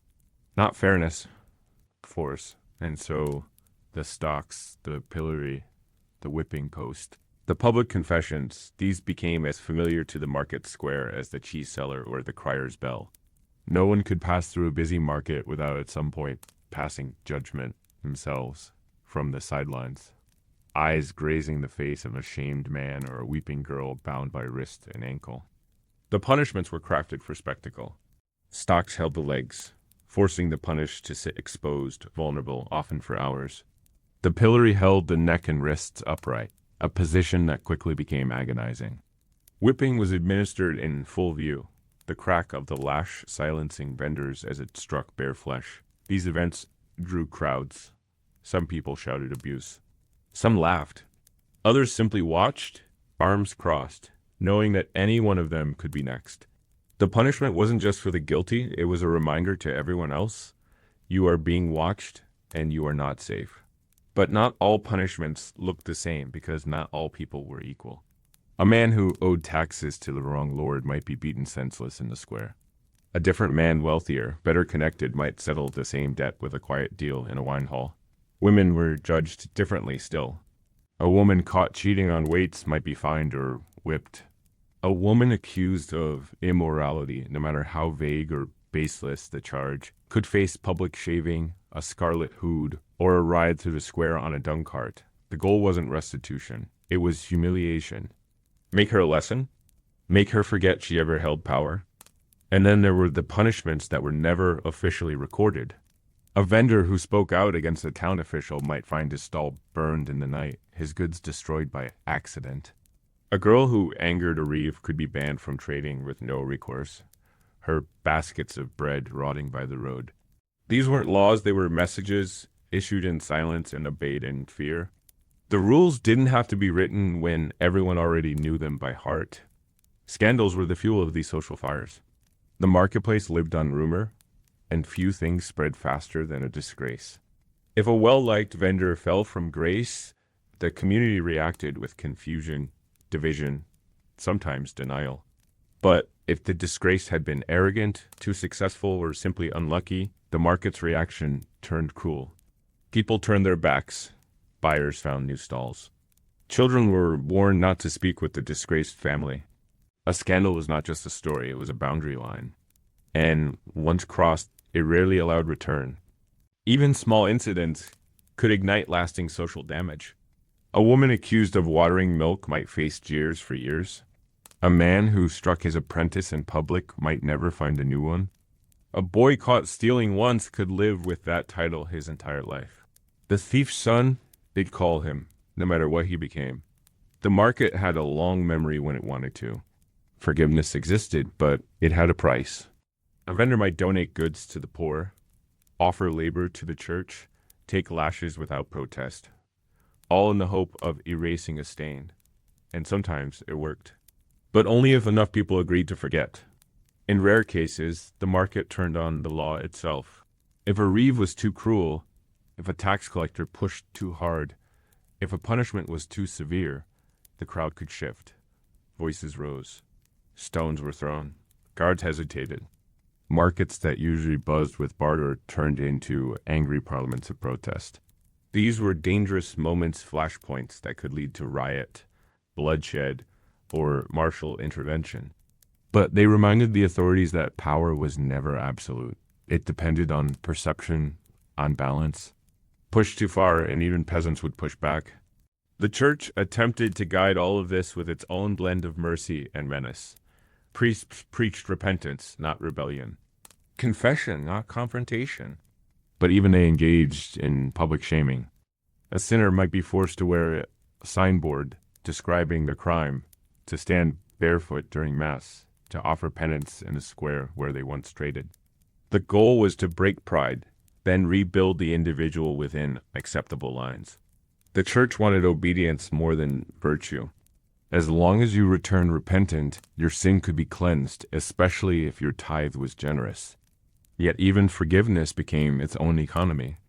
A wealthy butcher might buy indulgences, fund a chapel window, and be declared righteous. A poor widow might give all she had and still be called a whore. Injustice wasn't a glitch in the system. It was the system. And those who lived within it learned to navigate by instinct, who to trust, who to fear, when to speak, when to disappear into the crowd. But amidst the fear and the noise, a few resisted in subtle ways. A vendor might give food to a disgraced neighbor. A cloth seller might loudly mock the reeve during a festival, disguised as a fool. Songs circulated that poked fun at magistrates, hinted at scandal among the clergy, or retold stories of injustice in coded verse. These acts didn't topple the system, but they eroded its certainty. The people were not blind. They saw the rigged scales, the crooked judges, the selective mercy, and while they played their parts in public, many carried bitterness like an ember hidden, but alive. Justice, when it came honestly, was rare enough to feel miraculous. A thief caught red-handed and punished fairly. A corrupt tax collector exposed by a brave clerk. A vendor cleared of false charges because neighbors refused to lie. These moments sparked quiet celebration, not because they signaled reform, but because they proved that even in a crooked world, right could still flicker through. The market, cynical as it was, still recognized those flashes and remembered them. And in the end, that memory was what gave the marketplace its strange sense of order. Not the law, not the guards, not the sermons or stocks, but the shared awareness that people were watching. That injustice could be echoed, punished, forgiven, or forgotten, but never truly erased. Every scandal left a mark. Every punishment left a scar. And every act of defiance, no matter how small, left behind a shadow someone else could step into. Chapter 10. Religion Under the Roof. The medieval marketplace did not operate outside religion pulsed with it. Saints' names echoed through the air long before the first crier rang his bell. Church bells marked the beginning of trade and the end of it. Processions could pass through the middle of a trading day, disrupting business but never questioned. Every fair had a feast day behind it, and every stall stood in the shadow of a cross. The sacred wasn't just around the market, it was folded into its structure. But that closeness did not mean purity. Faith lived alongside greed, and devotion walked hand in hand with hypocrisy. At the edge of many market squares stood a chapel, often small, sometimes nothing more than a raised altar under a lean-to roof. These market chapels served dual roles. Spiritually, they anchored the event in legitimacy. Symbolically, they reminded traders and buyers alike that God was watching. It was easy to forget morality when haggling over dried figs or broken shoes, easier still when caught in a crowded bargain. The chapel was there to catch your eye and prick your conscience. It didn't always succeed. Sometimes, it simply became another structure to lean against or avoid altogether. Monks and priests walked the marketplace regularly. Some were there to preach, others to bless, a few to scold. Their presence carried weight. A nod from a known friar could mean social protection. A frown could taint your stall's reputation. But not all holy men came with clean hands. Traveling clergy sold relics from leather satchels, bones of saints, splinters from the true cross, vials of holy water that had supposedly touched the Virgin's robes. Most were fakes. Everyone knew it. Yet people bought them anyway. Because in a world ruled by famine and fever, the leaf was a shield against chaos, even when dented by doubt. The church also ran some stalls. Monasteries produced honey, wine, wool, and manuscript copies, all of which found their way to the square. These goods were well regarded, partly because of their quality, partly because of the fear of criticizing them. To speak ill of a monk's cheese was not simply poor manners. It could be taken as blasphemy. The church, after all, did not separate commerce from sanctity. Profit could be holy, so long as it flowed uphill. But this religious presence wasn't limited to goods and blessings. The church also taxed market tithes, fairground rents, fees for the right to trade. Many of these flowed directly into ecclesiastical coffers. A priest might bless your stall in the morning and return by evening to demand payment for the privilege of being there. Some did so kindly, others with the cold efficiency of a merchant, and few dared protest. The church could declare your stall cursed. It could bar your children from baptism. It could whisper into the ears of town officials, and suddenly your license to trade vanished. Yet people found ways to resist quietly. A cobbler might work with symbols carved into his leatherwork, hidden icons that offered silent protest. A baker might give a few loaves each week to the poor, bypassing the church's charity station and earning whispered praise. A widow might sell healing herbs under the table, mixing superstition and folk magic in defiance of both priest and physician. These acts weren't rebellion in the open sense, but they were resistance. They carved out space for belief that didn't pass through stained glass or Latin chants. Some of the deepest tensions came during feast days, when the boundary between worship and spectacle collapsed. Saints' Day fairs were meant to honor holy lives, yet they often turned into noisy, drunken spectacles. The same square that hosted a mass at dawn would be filled with dancing, cursing, and gambling by noon. The church preached temperance, but its festivals encouraged indulgence. Drunken men stumbled from sermons to ale tents. Boys bought devotional trinkets and pocketed dice in the same breath. One side of the square offered confession, the other cockfighting, and no one found this strange. It was simply how things were. Priests themselves weren't immune to this contradiction. Some joined the crowds.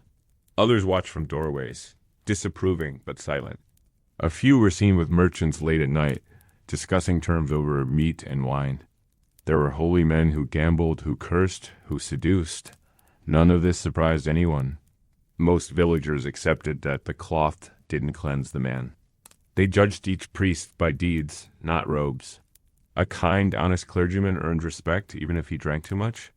A cruel, greedy one earned hatred no matter how loudly he prayed. Religion also shaped how people understood misfortune. A spoiled harvest, a missing child, a sick animal, these could all be blamed on divine displeasure. People came to market not just to buy or sell, but to make offerings, light candles, and ask for protection. They bought charms against plague, medallions of saints, herbs said to drive off evil. These items sat beside onions and salted meat, part of the same desperate economy. When hope is scarce, belief becomes currency. The church tried to control this traffic in faith, but never fully could. People believed in their own ways. They listened to priests, but also to midwives, to shepherds, to dreams. Sometimes tensions boiled over. A vendor accused of selling cursed goods might be hauled to the chapel and forced to swear innocence on holy relics. A woman whose potions healed too well might be labeled a witch. A young man caught mocking a priest could be whipped before the altar. These episodes were rare, but they cast long shadows. Everyone watched closely, recalibrating their words, their wares, their rituals.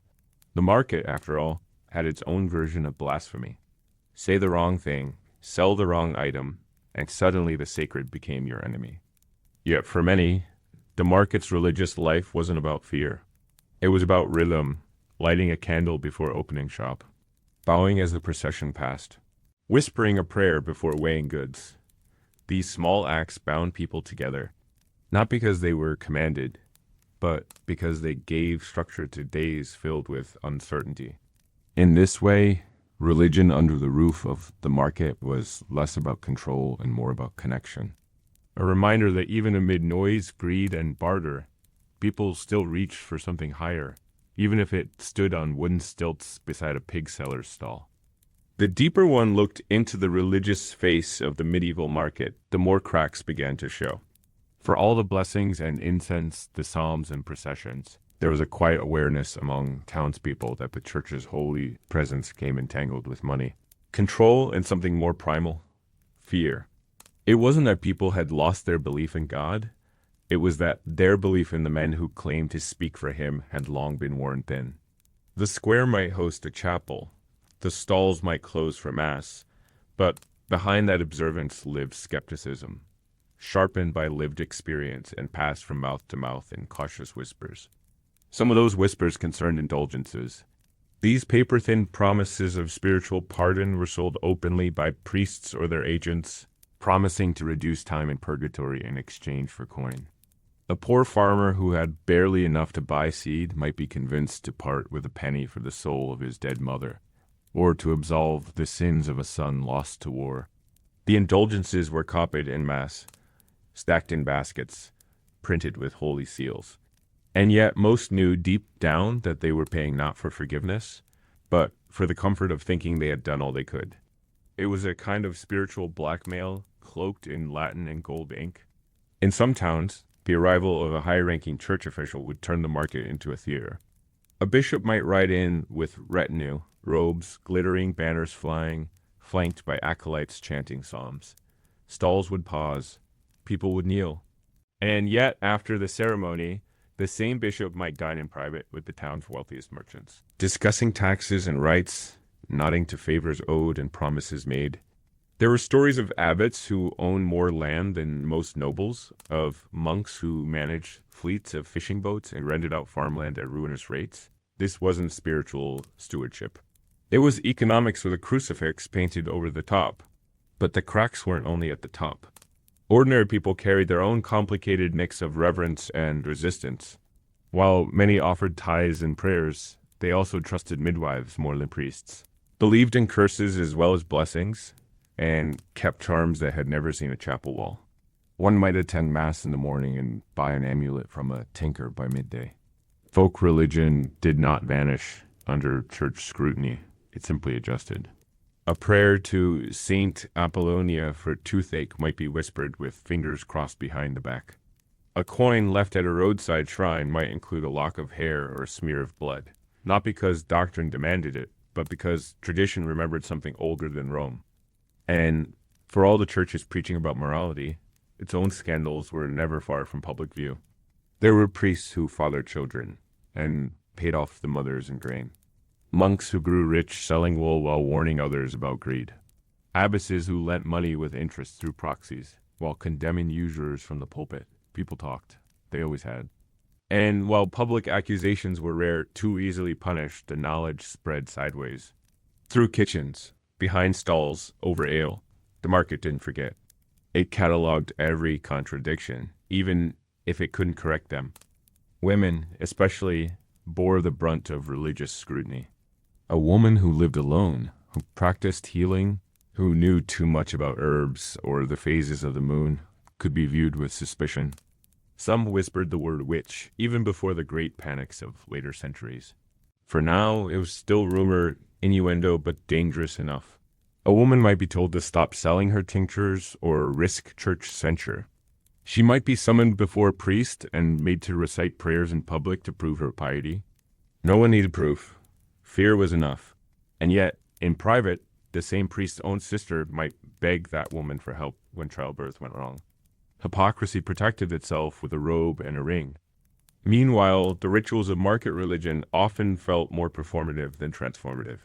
Processions with icons carried aloft, candles sold at high price for feast day vigils, coins tossed into donation boxes with more obligation than faith. Children memorized prayers they barely understood, while their parents watched the priests with wary eyes. There was reverence, yes, but it was laced with doubt, born of centuries of seeing holy men fail to live by their own creeds. And still, people knelt. Still, they crossed themselves when lightning struck or when disease spread. Not because they trusted the system, but because they feared what happened without it. The church's greatest influence on the marketplace, however, wasn't just spiritual. It was spatial. It controlled land. Monasteries owned swaths of farmland, rented stalls in town centers, and charged tolls on bridges and roads leading to the market. A merchant who wished to sell wares might find himself paying 3 times, once to the guild, once to the town, and once to the church. This triple burden weighed heaviest on the smallest traders, the ones who sold thread by the skein or apples by the handful. And if they failed to pay, it wasn't secular guard who came knocking first. It was often a lay brother, armed not with a sword, but a parchment and a threat of excommunication. Despite all this, religion remained woven into the heart of the marketplace. It offered people a language to express their hopes and fears. When a plague threatened, they held mass under open sky. When a drought lingered, they processed barefoot around the square, weeping into their hands. Faith was not always about power. It was sometimes about survival, and sometimes it worked. A rainstorm after weeks of dry wind. A merchant's child healed after a candle was lit. Coincidence or miracle, it didn't matter. What mattered was that people felt seen by something beyond themselves. For many, that was enough. Enough to kneel, even if you had questions. Enough to light the candle, even if your heart burned more from hunger than holiness. Enough to bow your head during the priest's sermon, then barter fiercely for onions minutes later. The market did not need saints. It needed something to hold on to, and if that came in the form of a wooden cross planted between fish stalls and dung carts, then so be it. Better flawed faith than none at all. Chapter 11. Disease, Hygiene, and Health. The medieval marketplace was a feast of colors, smells, sounds, and filth. Beneath the banners and haggling voices, beneath the wheels of carts and the skirts of gossiping vendors, the cobblestones hid centuries of rot. Waste pooled in alleys, offal lay steaming behind butcher stalls, and rats traced tight little circles around bread carts and cheese wheels. For all the joy in life the market offered, it was also a petri dish for disease, where hygiene was more rumor than routine and health rested on luck, not science. It began with the gutters, or rather the lack of them. Most market towns had no structured sewer system. Instead, sloped streets carried runoff to central ditches, where rain and excrement mingled with spoiled milk, blood from slaughtered animals, and the contents of chamber pots dumped from upper windows. A man selling pears might be ankle deep in black water, his boots rotting from the constant damp. A barefoot child might trip while playing and return home with more than a scraped knee, a fever, an infection, maybe something that would never be named before it killed him. Vendors coped in their own ways. Butchers laid down straw to soak up blood, though it turned sour by midday. Fishmongers threw salt to mask the stink of decay. And bakers covered their goods with cloth, not just for flies, but for bird droppings and ash from nearby chimneys. No one expected perfect cleanliness. It simply wasn't possible. But there were rules, both written and unwritten. Markets might ban certain trades from selling too near each other. Fish couldn't be hawked beside honey. Tanners were pushed to the outskirts, their foul-smelling hides blamed for illness long before germs were understood. But still, smells traveled. Insects multiplied, and the people endured. Disease came in many forms, most of them unnamed and poorly understood. A fever might be called the sweat. A cough could be the choke or the hush. More terrifying were the outbreaks, the plagues that came without warning and vanished just as mysteriously. When they hit, the market changed overnight. Stalls shuttered, bells tolled. Priests walked through the square with veils over their faces and incense swinging from trembling hands. People spoke less, moved quickly, avoided touch. A basket of apples left unclaimed was a sign. Someone had died. Doctors, or what passed for them, sometimes arrived. They wore black robes and long-beaked masks filled with herbs, believing the scent would protect them from bad air. These physicians offered tinctures of mercury, or bled patients with knives and leeches. They looked impressive. They charged handsomely. They almost never helped. Yet people clung to their promises because without them there was nothing but prayer and guessing. And not everyone could even afford to guess. Most of the sick remained at home or in makeshift shelters. The poor, who worked in the market but lived in crowded alleys nearby, bore the worst of it. Their children drank from rain barrels slick with algae. Their elders slept beside pigs for warmth. An infected cut from a knife, a rotten tooth, a chill from sleeping on damp straw, any of these could bloom into sickness. There were no antibiotics, no antiseptics, no trained nurses, only herbalists, midwives, and rumor. Women often served as caregivers, passing down recipes for teas, poultices, and broths. Some of these worked. Most didn't, but they were the closest thing to medicine for much of the population. The church offered care through monastic infirmaries, but space was limited, and admission often depended on connections or donations.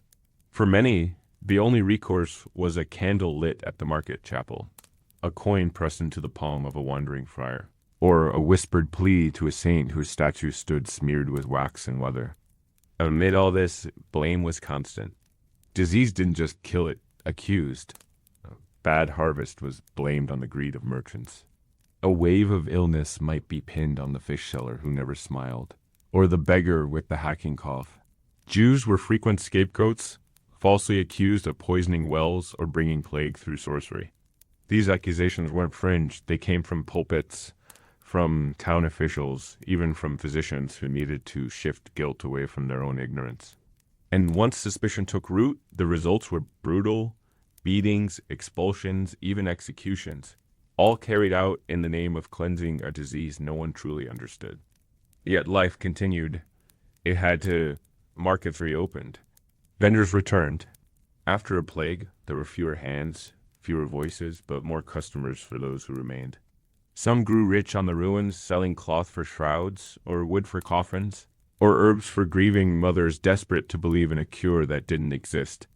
The cycle of sickness and commerce became so tightly woven that few even saw the contradiction.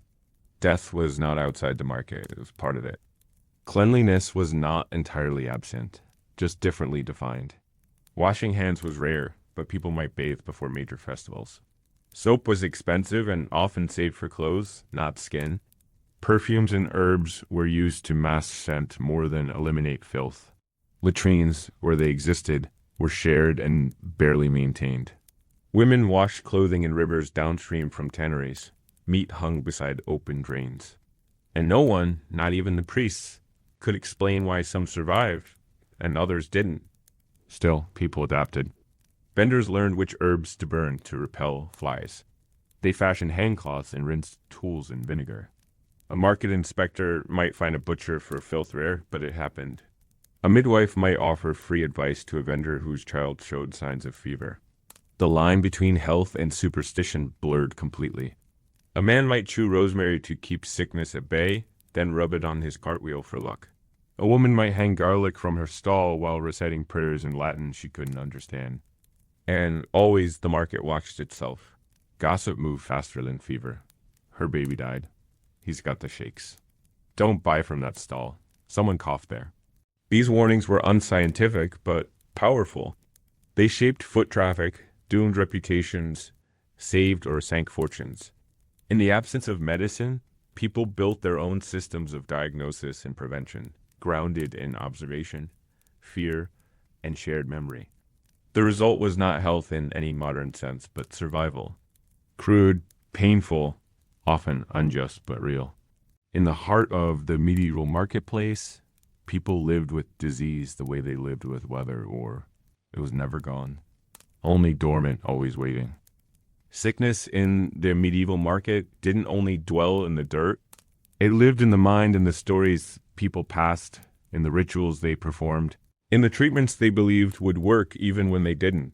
A man with swollen joints might drink crushed beetles mixed with wine. A child with a fever might be passed 3 times through a split tree. And a mother might sleep with a knife under her pillow to cut the illness from her baby's dreams. The line between healing and superstition was porous. It had to be. With no microscopes, no understanding of bacteria or viruses, people relied on a patchwork of tradition, belief, and raw desperation. Among the most common medical practices was bloodletting, based on the theory of bodily humors: blood, phlegm, black bile, and yellow bile. Physicians believed that illness was caused by imbalance. And the way to restore health was often to drain it out. Leeches were used, but more often a blade. Veins in the arms or neck were opened with alarming regularity. Patients were left pale and weak, often more vulnerable after the procedure than before. Still, it persisted for centuries because it looked like action, and action gave the illusion of control. If the patient died, it was said they were too ill to be saved. If they lived, the doctor took credit. Either way, the blade was not questioned. Another widespread belief was in divine healing. Saints were seen not just as intercessors, but as active healers. Saint Sebastian protected against plague. Saint Roch was called upon for wounds and epidemics. Their images were sold in the marketplace, carved into medallions, painted on cloth, even stamped onto loaves of bread. Some shrines became pilgrimage sites, where the sick would crawl for miles in hope of a miracle. Vendors near such places grew rich, selling candles, water from blessed wells, or splinters from allegedly holy roots. The line between salvation and salesmanship grew thinner by the day. Then there were the lepers, marked by their skin, segregated by law. They lived at the edges of society, often literally. Many towns established leper houses outside their walls, far from the market square, and yet the sick still found ways in. Some were early in their disease and not yet cast out. Others came disguised, desperate for food or coin. When discovered, they were driven off, sometimes violently. Leprosy, unlike fever, carried a spiritual weight. It was seen not just as contagious, but as a sign of moral failing, a punishment, a warning to others. The same people who gave alms to the blind might throw stones at a leper. Not all diseases carried this stigma, but they all exposed the brutal hierarchy of care.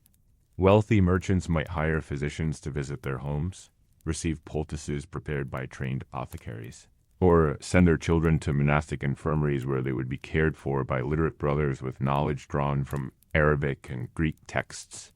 The poor had no such options. Their remedies were homemade, their surgeries done with kitchen knives, their recoveries depended not on expertise but on the strength of the body and the will of heaven. Worse still were the beggars too sick to even move from their place on the ground. The market had its regulars, old women with shaking hands, men whose legs had been crushed in accidents, blind children led by siblings. Many of them were chronically ill, coughing blood into rags, their skin broken by cold and infection. They were part of the scenery. A part most people tried not to look at too closely. And yet, in a strange way, they were protected, known, familiar. The danger came when someone new arrived, with a strange rash or a persistent moan. Then fear rippled through the market like a wind before storm. People moved away. A reeve might order the person removed. Sometimes they simply disappeared. Animals brought their own diseases. Chickens carried mites. Pigs hosted worms. Dogs roamed freely, some mangy and limping, others snapping at children or rooting through waste. Livestock shared stalls with humans, separated only by flimsy fencing or hope. The transmission of illness between species was not understood, but it was felt. A cow that died suddenly was a bad omen. A dog with a foaming mouth was a death sentence for any bit. Rabies was known, feared, and unpreventable. A victim might be chained in a cellar or drowned to spare the town their screams. Cleanliness rituals emerged in this chaos, though rarely in ways we now recognize. Burning herbs was common sage, rosemary, juniper believed to purify the air. Some hung bunches from their stalls. Others tied them to children's cloaks. People carried pomanders, small bowls filled with spices and dried flowers, pressed to the nose when passing beggars or fishmongers. Water was splashed at doorways, not to clean, but to bless. Ash was rubbed on wounds to draw out poison. Salt was sprinkled around sick bits to ward off evil. These actions were part medicine, part magic, and entirely human. The role of midwives in health was enormous, though often unrecognized by those in power. They delivered babies, treated fevers, mended cuts, and managed pain with mixtures far more effective than many church-sanctioned physicians. But they also walked a dangerous line. Too skilled, and they might be accused of sorcery. Too outspoken, and they might lose their position. Yet families trusted them far more than the cloak doctor, who arrived with silver tools and a nervous apprentice. The market might not have acknowledged their status, but it relied on them more than any priest. Fear was a constant, but it came in waves. During plague years, silence reigned in the square. Bells tolled endlessly. Whole families vanished. Cloth sellers became coffin makers. The sweet smell of summer turned bitter with burning pitch and lime. Survivors changed. Some became more pious, others more reckless. Trust frayed. The world no longer felt orderly, and the market, once the heart of community life, became a place to flee rather than gather. And yet markets recovered. Always, they filled again. Laughter returned. Rats scurried where ashes had cooled. Life, stubborn and raw, resumed under the same crooked awnings and moss-covered stones. The people who came back did not forget, but they did not stop living. They couldn't. The market was more than commerce. It was continuity. A place where even sickness could not silence the cry of a trader or the laughter of a child chasing a chicken through the mud.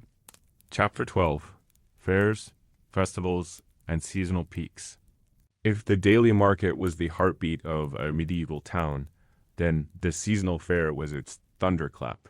Long anticipated, fiercely protected, and often politically charged, these grand events shattered the routines of ordinary trade. They arrived like storms, sudden, thrilling, overwhelming, and left behind both prosperity and wreckage.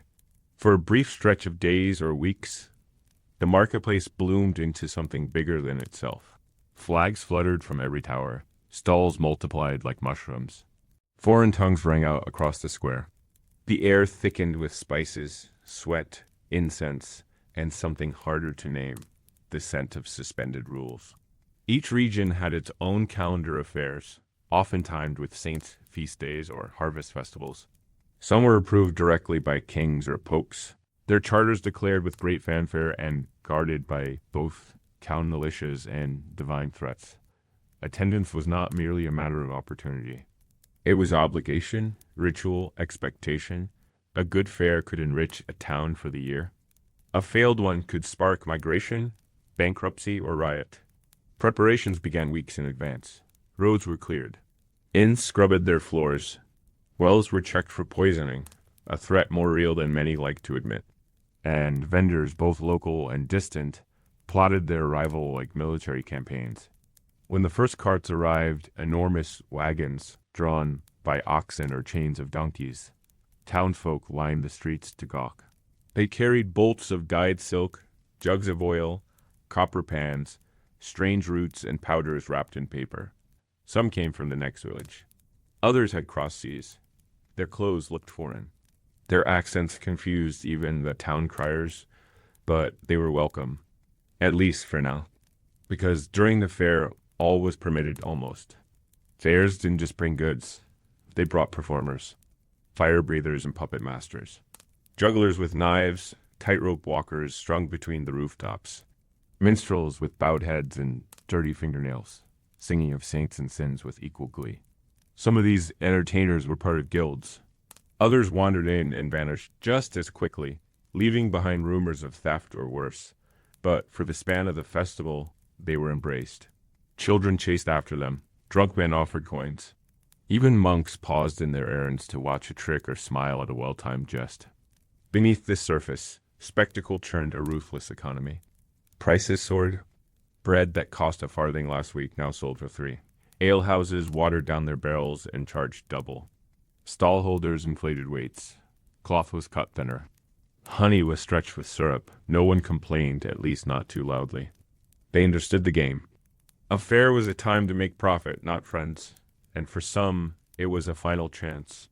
Peasants who had hoarded wool or grain came hoping to trade for tools or salt before winter. A single bad deal could doom a family to hunger. A lucky windfall might let them buy a pig or repair a roof. The stakes were that high. With so much wealth changing hands, the fair attracted predators. Pickpockets moved like ghosts. Dice throwers lured fools with rigged games. Prostitutes, some masked, others barely clothed, called from curtained tents or shadowed alleys. And behind the noise, real dangers stalked. Disputes over price turned to fistfights. Thieves were caught and beaten. Knives flashed after dark. For all its celebration, the fair was a volatile thing, balanced on the edge of chaos. Town authorities walked the square with cudgels, often drunk themselves, more concerned with protecting noble visitors than commoners. Amid this mess, the church attempted to hold the line. Masses were held at dawn and dusk. Processions wove through the crowd, incense clouding the smell of roasting meat and unwashed bodies.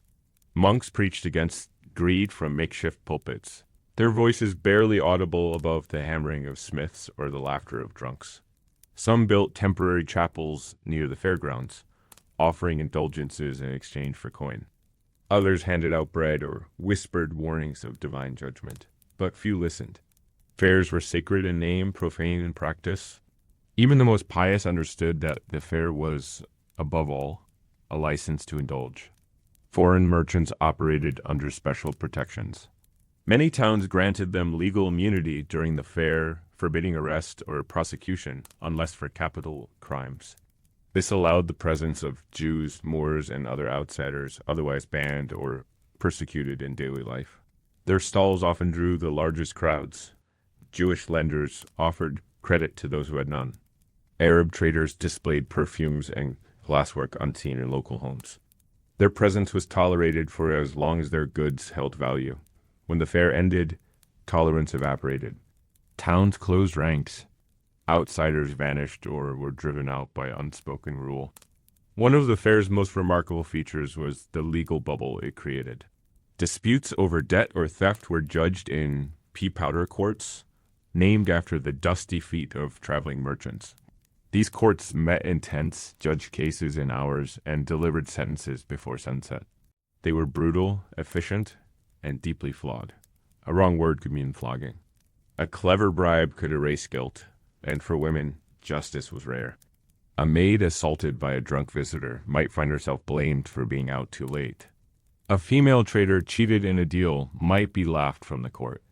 The fair promised freedom, but it was freedom mostly for the strong. Yet for all its contradictions, the fair remained beloved. It was the only time in many lives when joy felt legal. A boy who labored 12 hours a day might taste roast goose. A girl destined for convent life might dance in a square beneath lanterns. Old enemies drank together. Lovers met by accident. A cobbler's apprentice heard music from Flanders. A beggar earned enough to sleep indoors. These were small mercies, but they mattered. And when the fair ended, when the tents came down and carts rolled home, people remembered. They measured time by these festivals. Not years, not seasons, fairs.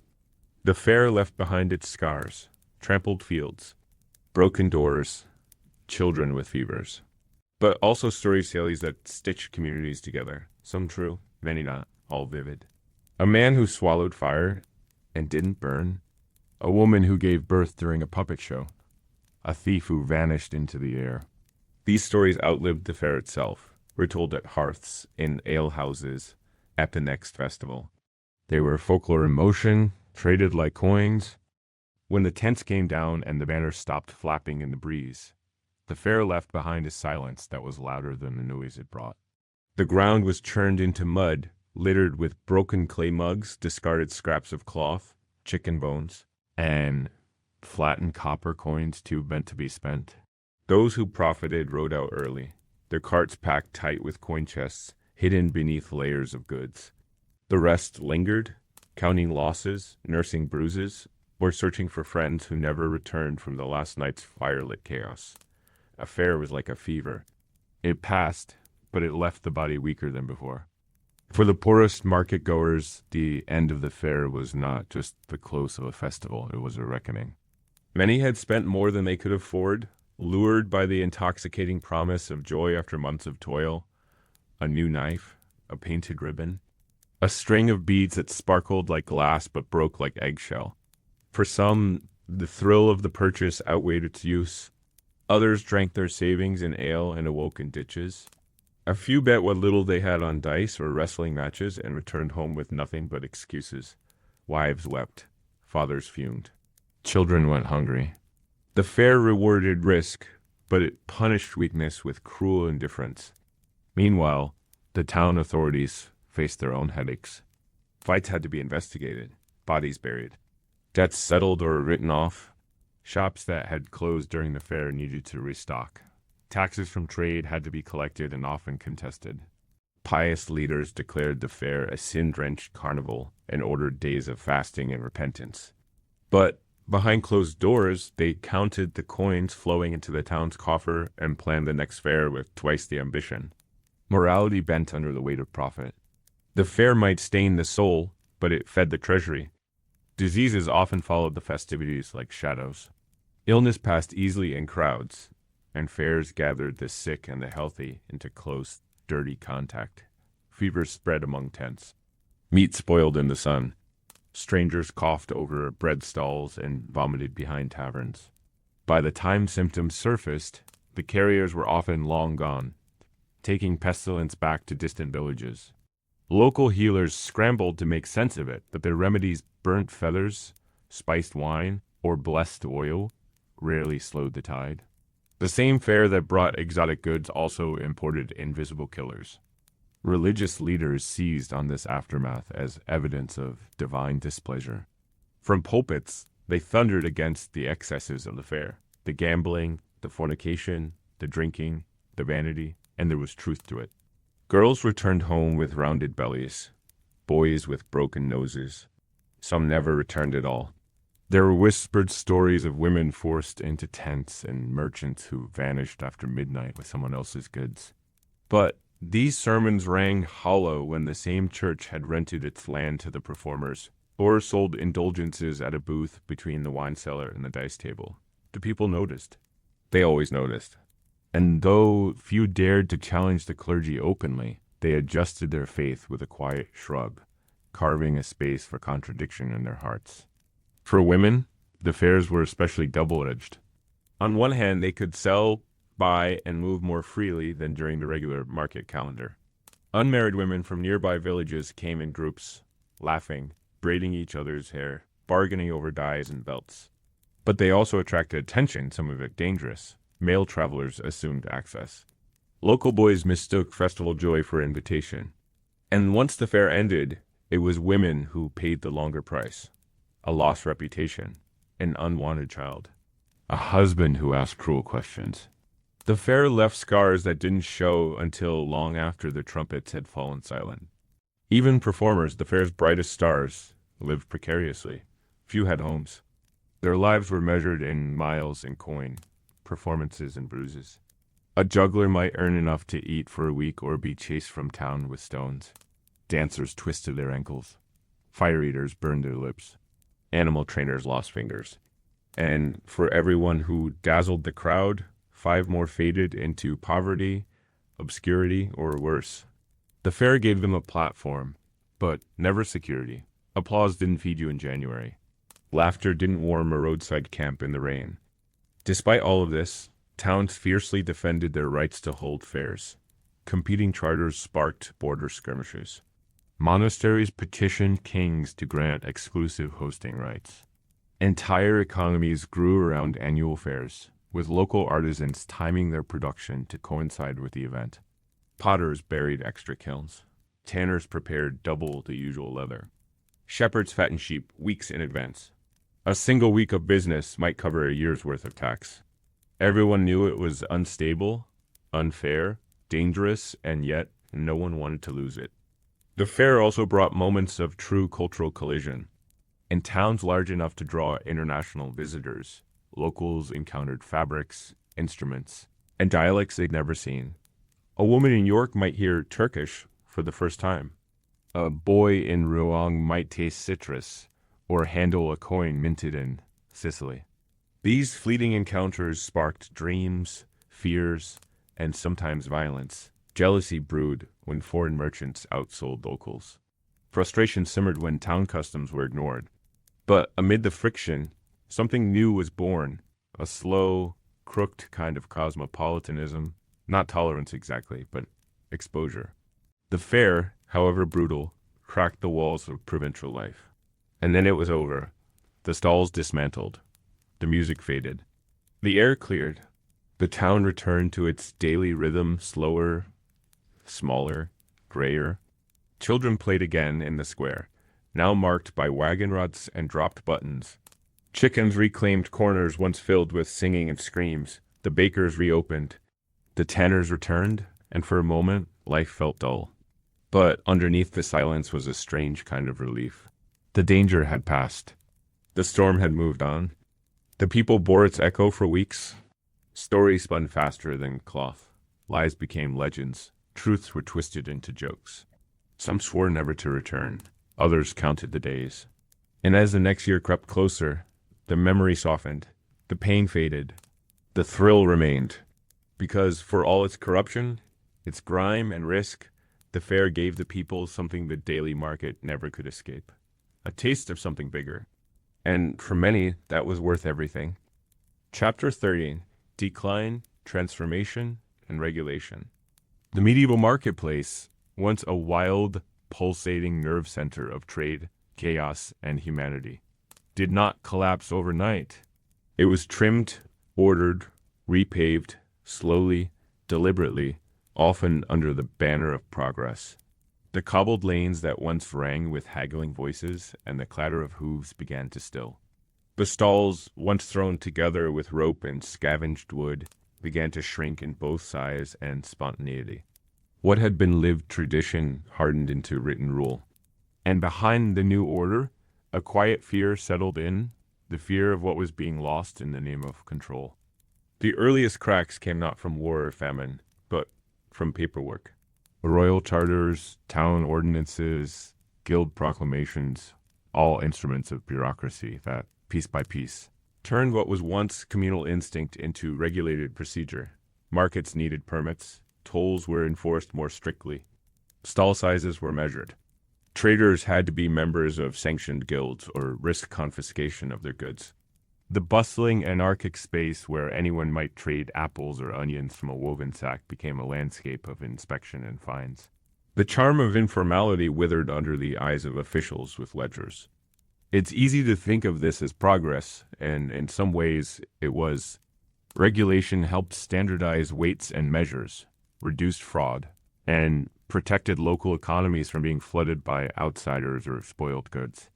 But it also entrenched power in the hands of a few. Wealthier merchants, often linked to town councils or noble families, grew fatter as their rivals were shut out by fees they couldn't afford. Women, who had long worked as traders and vendors, found themselves excluded from guilds that required male sponsorship. Foreigners, once a seasonal novelty, became easy scapegoats in times of economic stress, and were often barred entirely from public markets. The marketplace shrank not in footprint, but in soul. The noises became more orderly, chaos less wild. Drunken revelers were fined. Singing was discouraged. Children were told not to loiter. Watchmen patrolled, not for thieves, but for rule breakers. Even the architecture changed. Wooden stalls were replaced with permanent stone structures. Markets moved indoors. Roofed halls were built to host approved merchants. The open square, once the heart of civic life, began to feel less like a theater and more like a tax office. This transformation wasn't without resistance. Some towns saw flare-ups vendors protesting sudden increases in stall fees, or guild outsiders refusing to leave. In one town, a woman was dragged from her cabbage stall by order of the reeve after she refused to purchase a license she couldn't read. Her neighbors rioted, upturning carts and driving the guards into the church for shelter, but such moments were rare and rarely successful. Order always returned, backed by mailed fists and the weight of law. The marketplace did not die with screams. It faded beneath a whisper. Central to this transformation was the rise of merchant guilds, at once protectors and gatekeepers. Initially formed to safeguard the interests of traders, these guilds grew into powerful institutions. They regulated apprenticeships, set prices, determined shop locations, and dictated who could sell what, where, and when. A butcher who violated price controls might find his stall dismantled. A blacksmith's apprentice who opened his own forge too early might be publicly beaten. The guilds insisted they were preserving tradition. In truth, they were preserving power. The ripple effect was felt most painfully by small independent sellers. Peasants who once journeyed into town to sell surplus wool or turnips found their goods taxed, inspected, and in some cases, banned for failing to meet arbitrary standards. Traveling merchants, once welcomed for their novelty, were now viewed as threats to local monopolies. Town gates closed earlier. Toll collectors became stricter. The marketplace that had once welcomed the many now served the few. And with regulation came surveillance. Market authorities kept records of vendors, their wares, their finds. Disputes were logged, accusations recorded. A woman accused of watering her milk might find herself banned, not just from the market, but from town life altogether. Her reputation poisoned, her livelihood destroyed by a single scribe's note. The market square became a place of quiet danger, not just from pickpockets or disease, but from paper, wax seals, and whispered complaints. The rhythm of trade changed too. Weekly markets, once raucous and full of invention, were overshadowed by monthly approved fairs, carefully scheduled and controlled. Gone were the random bursts of bartering, the spontaneous stalls that popped up when the weather was fine or the harvest was good. In their place came timetables, leases, quotas. A town crier might still shout in the square, but only what he was told to shout. The spontaneity that once defined the market began to sound like a memory. The people felt the difference. They didn't always have the language to name it, but they knew. Elderly vendors remembered when the market sang louder. Children were warned not to run between the stalls. Women sold less and stayed home more. The poor, who once scrounged bits of dried meat or bruised pears from sympathetic sellers, now found themselves ignored or removed. Charity was less visible, business more sterile. The laughter that once curled between wagons and crates was replaced by silence or, worse, suspicion. The irony was sharp. The regulations were often claimed as protection. Protection from spoilage, from deception, from chaos. But they rarely protected the vulnerable. Instead, they insulated the already powerful and created layers of exclusion. A woman who once lived by baking flatbread in a shared oven now needed permits, inspection, and a registered space.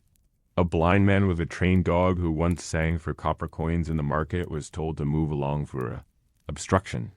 The new market didn't ban them outright. It simply made it impossible to stay.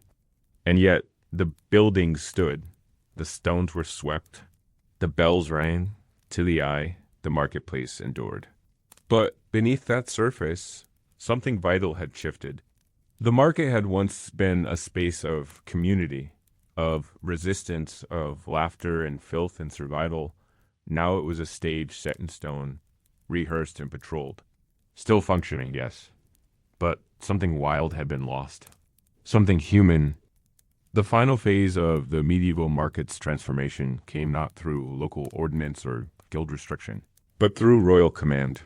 Kings, who had once relied on the organic pulse of towns and their fairs to raise taxes, began reaching deeper into the daily life of commerce. They issued decrees about trade rights, mandated tolls on roads, appointed their own officials to oversee market law, and claimed a portion of every exchange made under their banners. The monarchs justified this control as a path to order and prosperity. But beneath their parchment lay suspicion, a distrust of local autonomy, and a hunger for steady revenue. The marketplace, in their eyes, was no longer a living community, but a taxable machine. The introduction of royal justices into town affairs broke centuries of custom.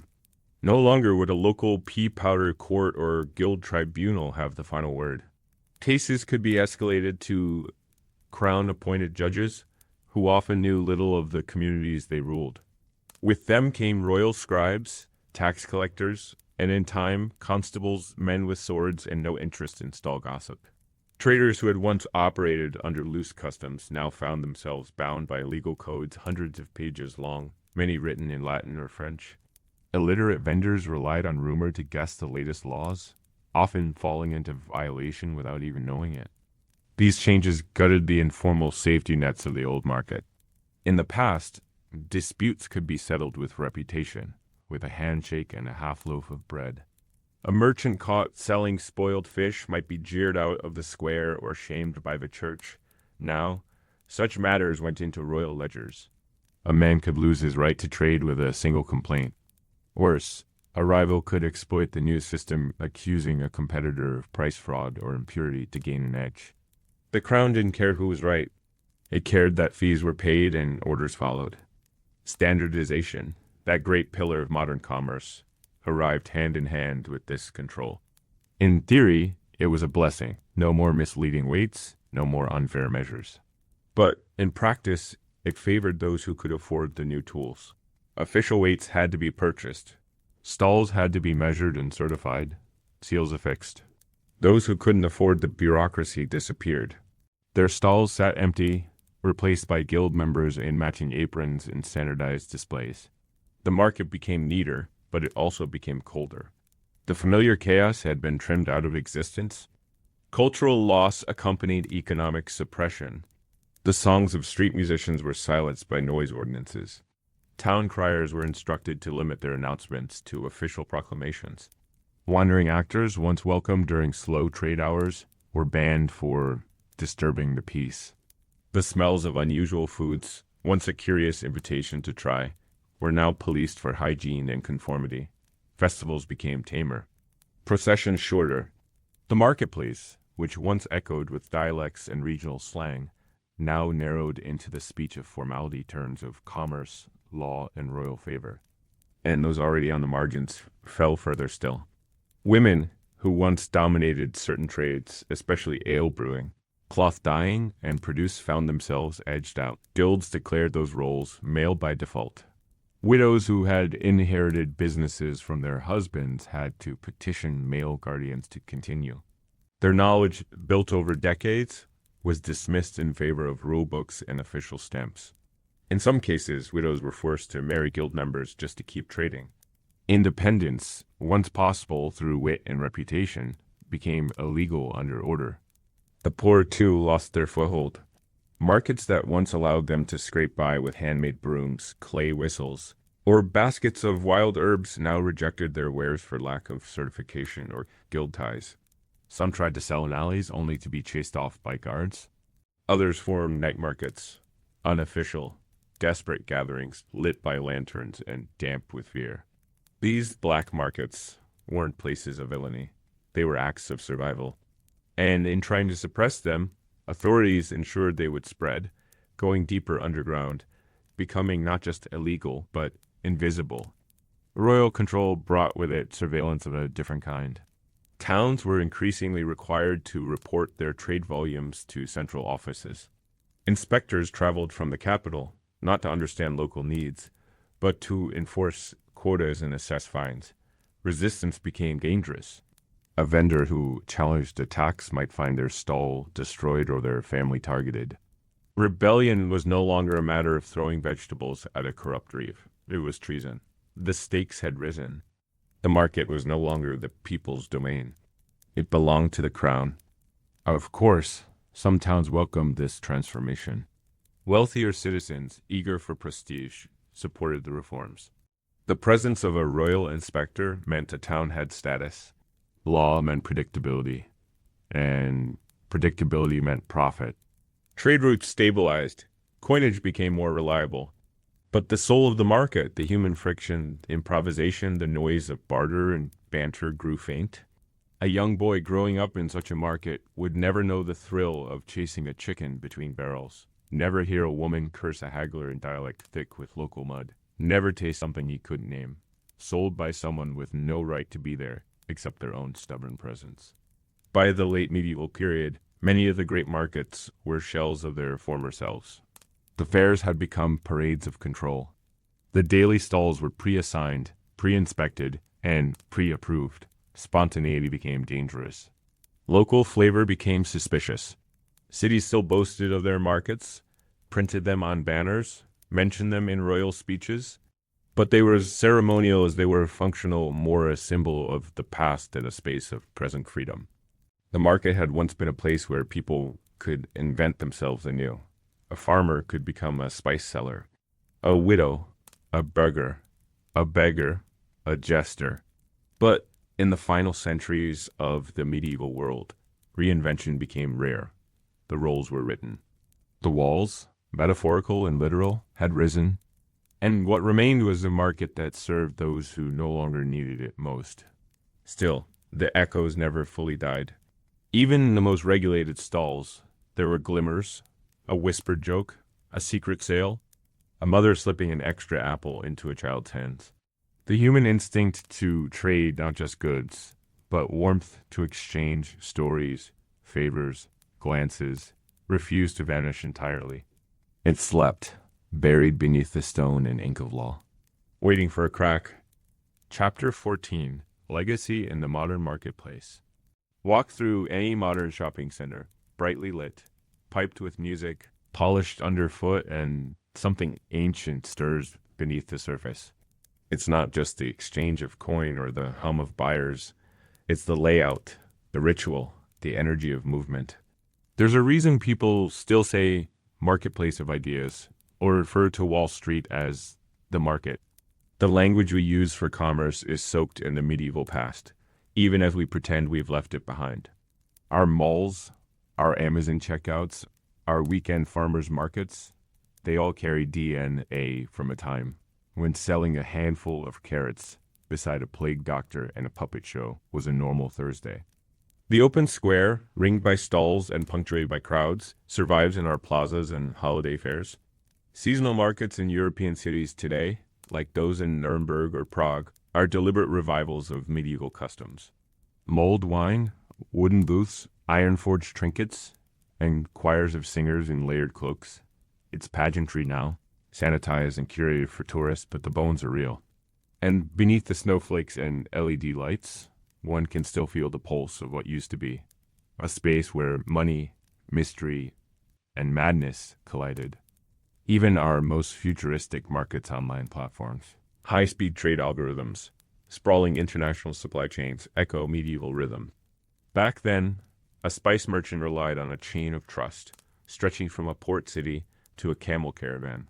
To a distant grower in the east, today, a seller on Etsy ships handcrafted candles sourced from 5 countries. Same bones, different polish. Trust is still fragile. Fraud still lurks. Reviews have replaced town gossip. Tracking numbers have replaced wooden tally sticks. But the tension remains. Buyer hopes versus seller promise. Strangers trying to strike a deal. Guilds, too, never really vanished. They rebranded. Today, we call them trade unions, licensing boards, accreditation committees. They still draw lines between who can legally sell and who cannot. A hairstylist needs a license. A food truck needs inspection. A driver needs certification. And though these rules are pitched as safety measures, and often, the medieval tactic of using bureaucracy to control access. The small trader is still at risk of being squeezed out by fees, regulation, or sheer complexity.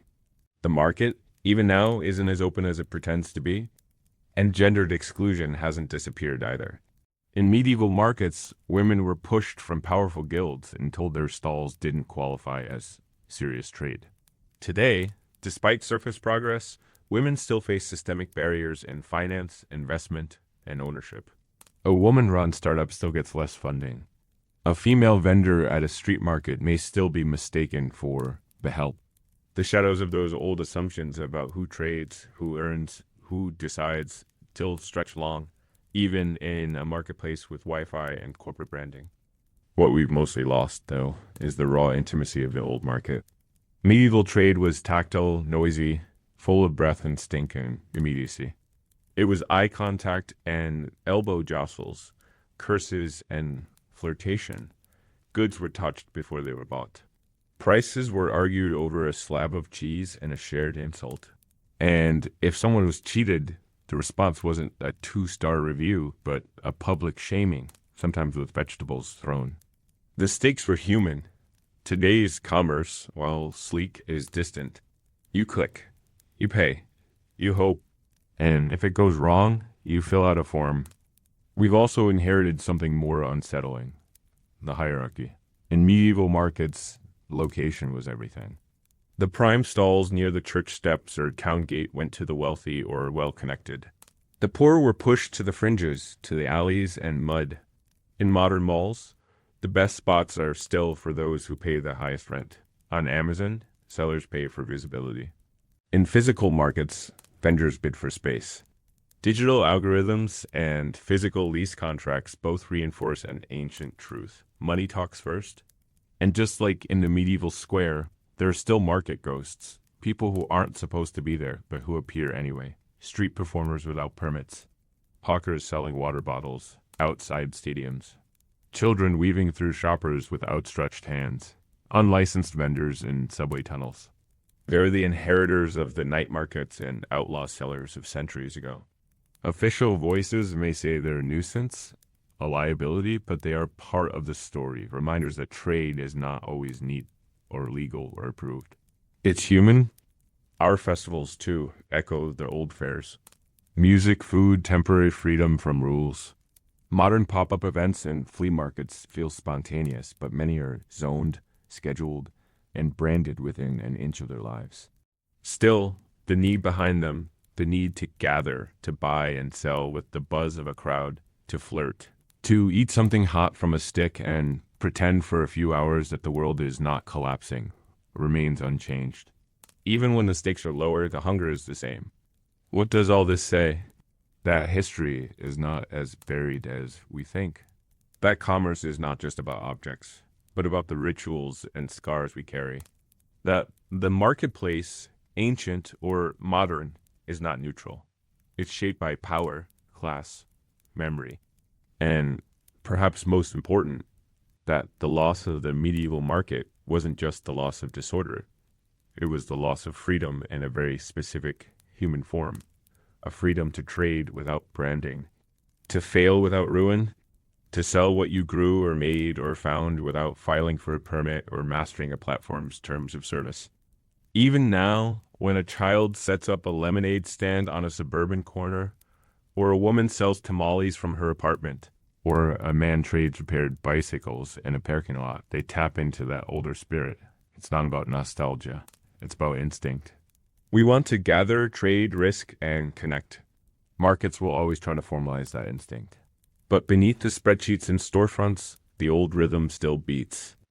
If there is a warning whispered from the ruins of the medieval marketplace, it is this: convenience and cleanliness come at a cost.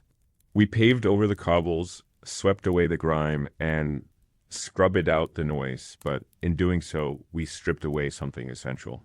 The medieval market, for all its filth and fraud, was a place where community met chaos, where the rules bent in the name of survival, and where people with nothing still had a place to stand.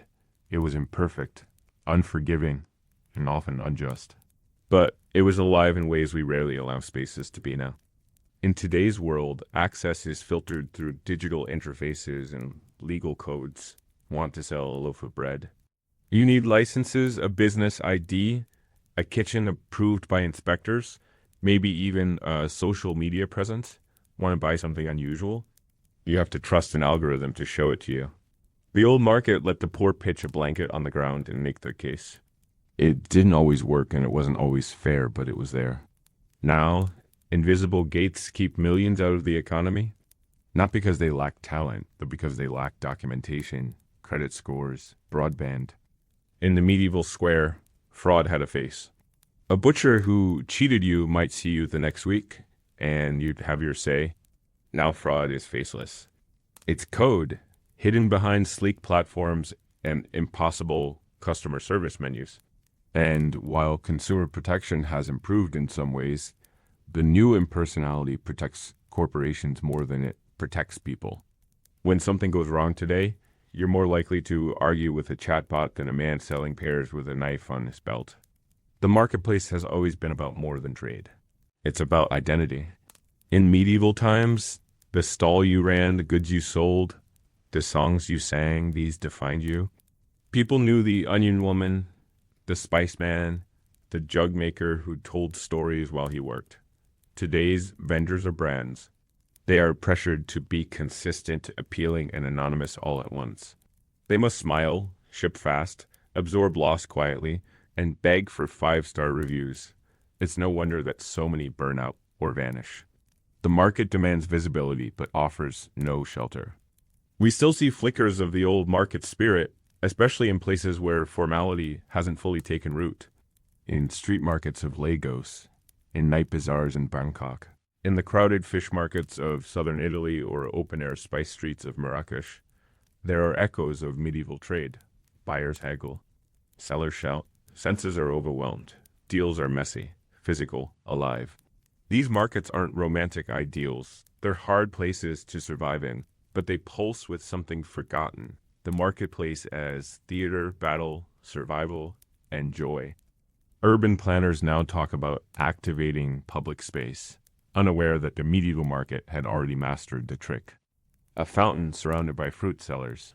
A church step used for storytelling. A shadowed alley alive with song and risk. These spaces weren't curated, they were claimed. They functioned without hashtags or branding, without sponsorships or police tape. And yet, they drew people in because they spoke the language of the street. Rough, immediate, personal. We forgot that public space isn't just shared. It's made meaningful by how it's used, who it welcomes, and what is allowed to grow there. Even today, when crisis strikes, war, pandemic, blackout, the market reverts. Formal supply chains fail, and people do what they've always done. They make, they carry, they meet in parking lots, stairwells, corners of parks. They barter, adapt, break rules. In those moments, the modern layers peel back, and we see how fragile our systems are and how deeply the medieval impulse runs. A neighbor trades eggs for soap. A stranger leaves bread at your door. An underground network delivers medicine. It's not anachronism. It's memory. The medieval market was full of contradictions. It was vibrant and violent, fair and corrupt, sacred and profane. But its deepest truth may be that it was impossible to fully control. Kings tried, bishops tried, guilds tried, but something always slipped through. A boy with painted rocks, a girl with wild herbs, an old man carving spoons from stolen wood. They found a way in. Because the market wasn't just about goods. It was about needing to matter, needing to be seen. Today's marketplace would do well to remember that. As technology advances, as automation expands, we're being sold a version of commerce that erases faces, flattens accents, simplifies desire. And in doing so, it risks erasing what made the marketplace human in the first place. People don't just want to buy. They want to connect. They want friction, story, surprise. They want to meet the butcher's eye and ask why the price is high, to hear the spice seller's tale about a boat lost at sea, to smell the bread before choosing the loaf. In a time where everything is streamlined, friction becomes radical, imperfection becomes precious. And maybe in quiet corners of our cities, that old spirit stirs. A teenager sells signs at a pop-up. A refugee sets up a food cart with flavors no one can pronounce. A grandmother runs a cash-only table of pickles beside a bank machine. These are not accidents. They are acts of cultural memory, resistance, legacy. Because the medieval marketplace, for all its grime and cruelty, got one thing right. It belonged to the people. Not just the powerful, not just the regulated. The people, all of them. And that messy, beautiful inheritance is ours if we're bold enough to claim it. Thank you for drifting through history with us. If you enjoyed this quiet journey into the past, gently tap subscribe and let the drowsy historian be your guide whenever sleep feels far away. Until next time, rest well, dream deeper, and remember, history is never in a hurry. Thank you for drifting through history with us. If you enjoyed this quiet journey into the past, gently tap subscribe and let the drowsy historian be your guide whenever sleep feels far away. Until next time, rest well, dream deeper, and remember, history is never in a hurry.